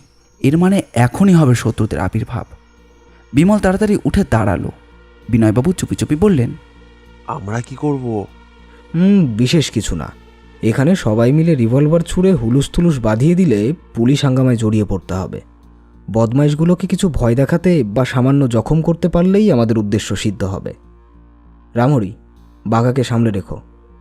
কুমার, শত্রুরা যখন পালাবে তখন তোমরা সবাই মিলে রিভলভার ছুঁড়ে তাদের পেটের পিলে চমকে দিতে পারো। 1, 2 করে প্রায় 5 মিনিট কাটল। তারপরেই একটু একটু করে দরজাটা ফাঁক হয়ে ভেতরে ক্রমেই চাঁদের আলো এসে পড়তে লাগলো। সদর দরজা একেবারে খুলে গেল। বাইরে দাঁড়িয়ে আছে কালো কালো পোশাক পরা 3টে মূর্তি। প্রথম মূর্তিটার পা লক্ষ্য করে বিমল একটা গুলি ছুড়ল। লোকটা বিকট আর্তনাদ করে মাটিতে বসে পড়ল। তারপর আমিও পরপর 2বার গুলি ছুড়লাম, কিন্তু কাউকে লক্ষ্য করে না। যে পায়ে চোট খেয়ে বসে পড়েছিল সে তরাক করে লাফিয়ে প্রাণভয়ে ছুটতে শুরু করলো। অন্য দুজনেও আর দাঁড়ালো না। ছাদের ওপর থেকে বড় বড় পাথর বৃষ্টি হতে লাগলো। নিশ্চয়ই গোরখ বা বাচিকের কীর্তি। আমরা সবাই বাইরে এসে দাঁড়ালাম। তারপরে চাঁদের আলোকে দেখা গেল যে 2জন লোক ঊর্ধ্বশ্বাসে ছুটতে ছুটতে আমাদের দিকেই আসছে। প্রথমটায় আমি তাদের শত্রু ভেবেছিলাম, রিভলভারও তুলেছিলাম, কিন্তু তারপরেই দেখি যে তারা আমাদেরই লোক, কারুক আর মালকান।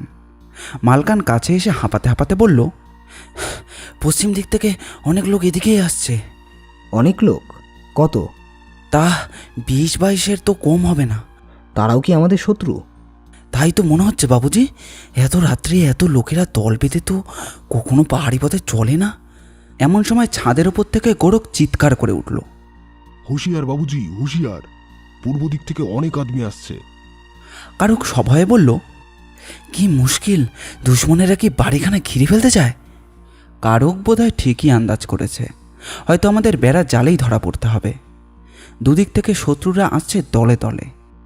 হয়তো পালাবার সব পথ বন্ধ করে আমাদের টিপে মেরে ফেলবে। জানি আমাদের 5 জনের কাছে আছে 5-5টা স্বয়ংক্রিয় বন্দুক বা অটোমেটিক রাইফেল। তাদের প্রত্যেকটা মিনিটে গুলিবৃষ্টি করতে পারে প্রায় 35 বার। শত্রুরাও যে আমাদের সঙ্গে পাল্লা দিয়ে পারবে না এ বিষয়ে কোনো সন্দেহ নেই। তবে শত্রুরাও কিন্তু নিরস্ত্র নয়। প্রতি মুহূর্তে শত্রুরা আরও কাছে এসে পড়ছে। গল্পের দ্বিতীয় অংশটি 2 দিনের মধ্যে আমাদের চ্যানেলেই আপলোড করা হবে। অন্তিম পর্বের লিঙ্ক ভিডিও ডেসক্রিপশানে অথবা ভিডিওর এন্ড স্ক্রিনে দেওয়া থাকবে। দ্রুত আপডেট পেতে আমাদের এই চ্যানেলটিকে সাবস্ক্রাইব করবেন। প্রথম পর্বটি কেমন লাগলো সেটি কমেন্ট বক্সে জানাবেন। আমি আপনাদের মধ্যে থেকে একটি কমেন্ট পিন করে দেব। আমরা এরকম গোয়েন্দা গল্প বা অ্যাডভেঞ্চার গল্প প্রায়ই নিয়ে আসি। আমাদের চ্যানেলটি ঘুরেও আসতে পারেন। আপনাদের ভালোবাসা একান্ত কাম্য। ধন্যবাদ।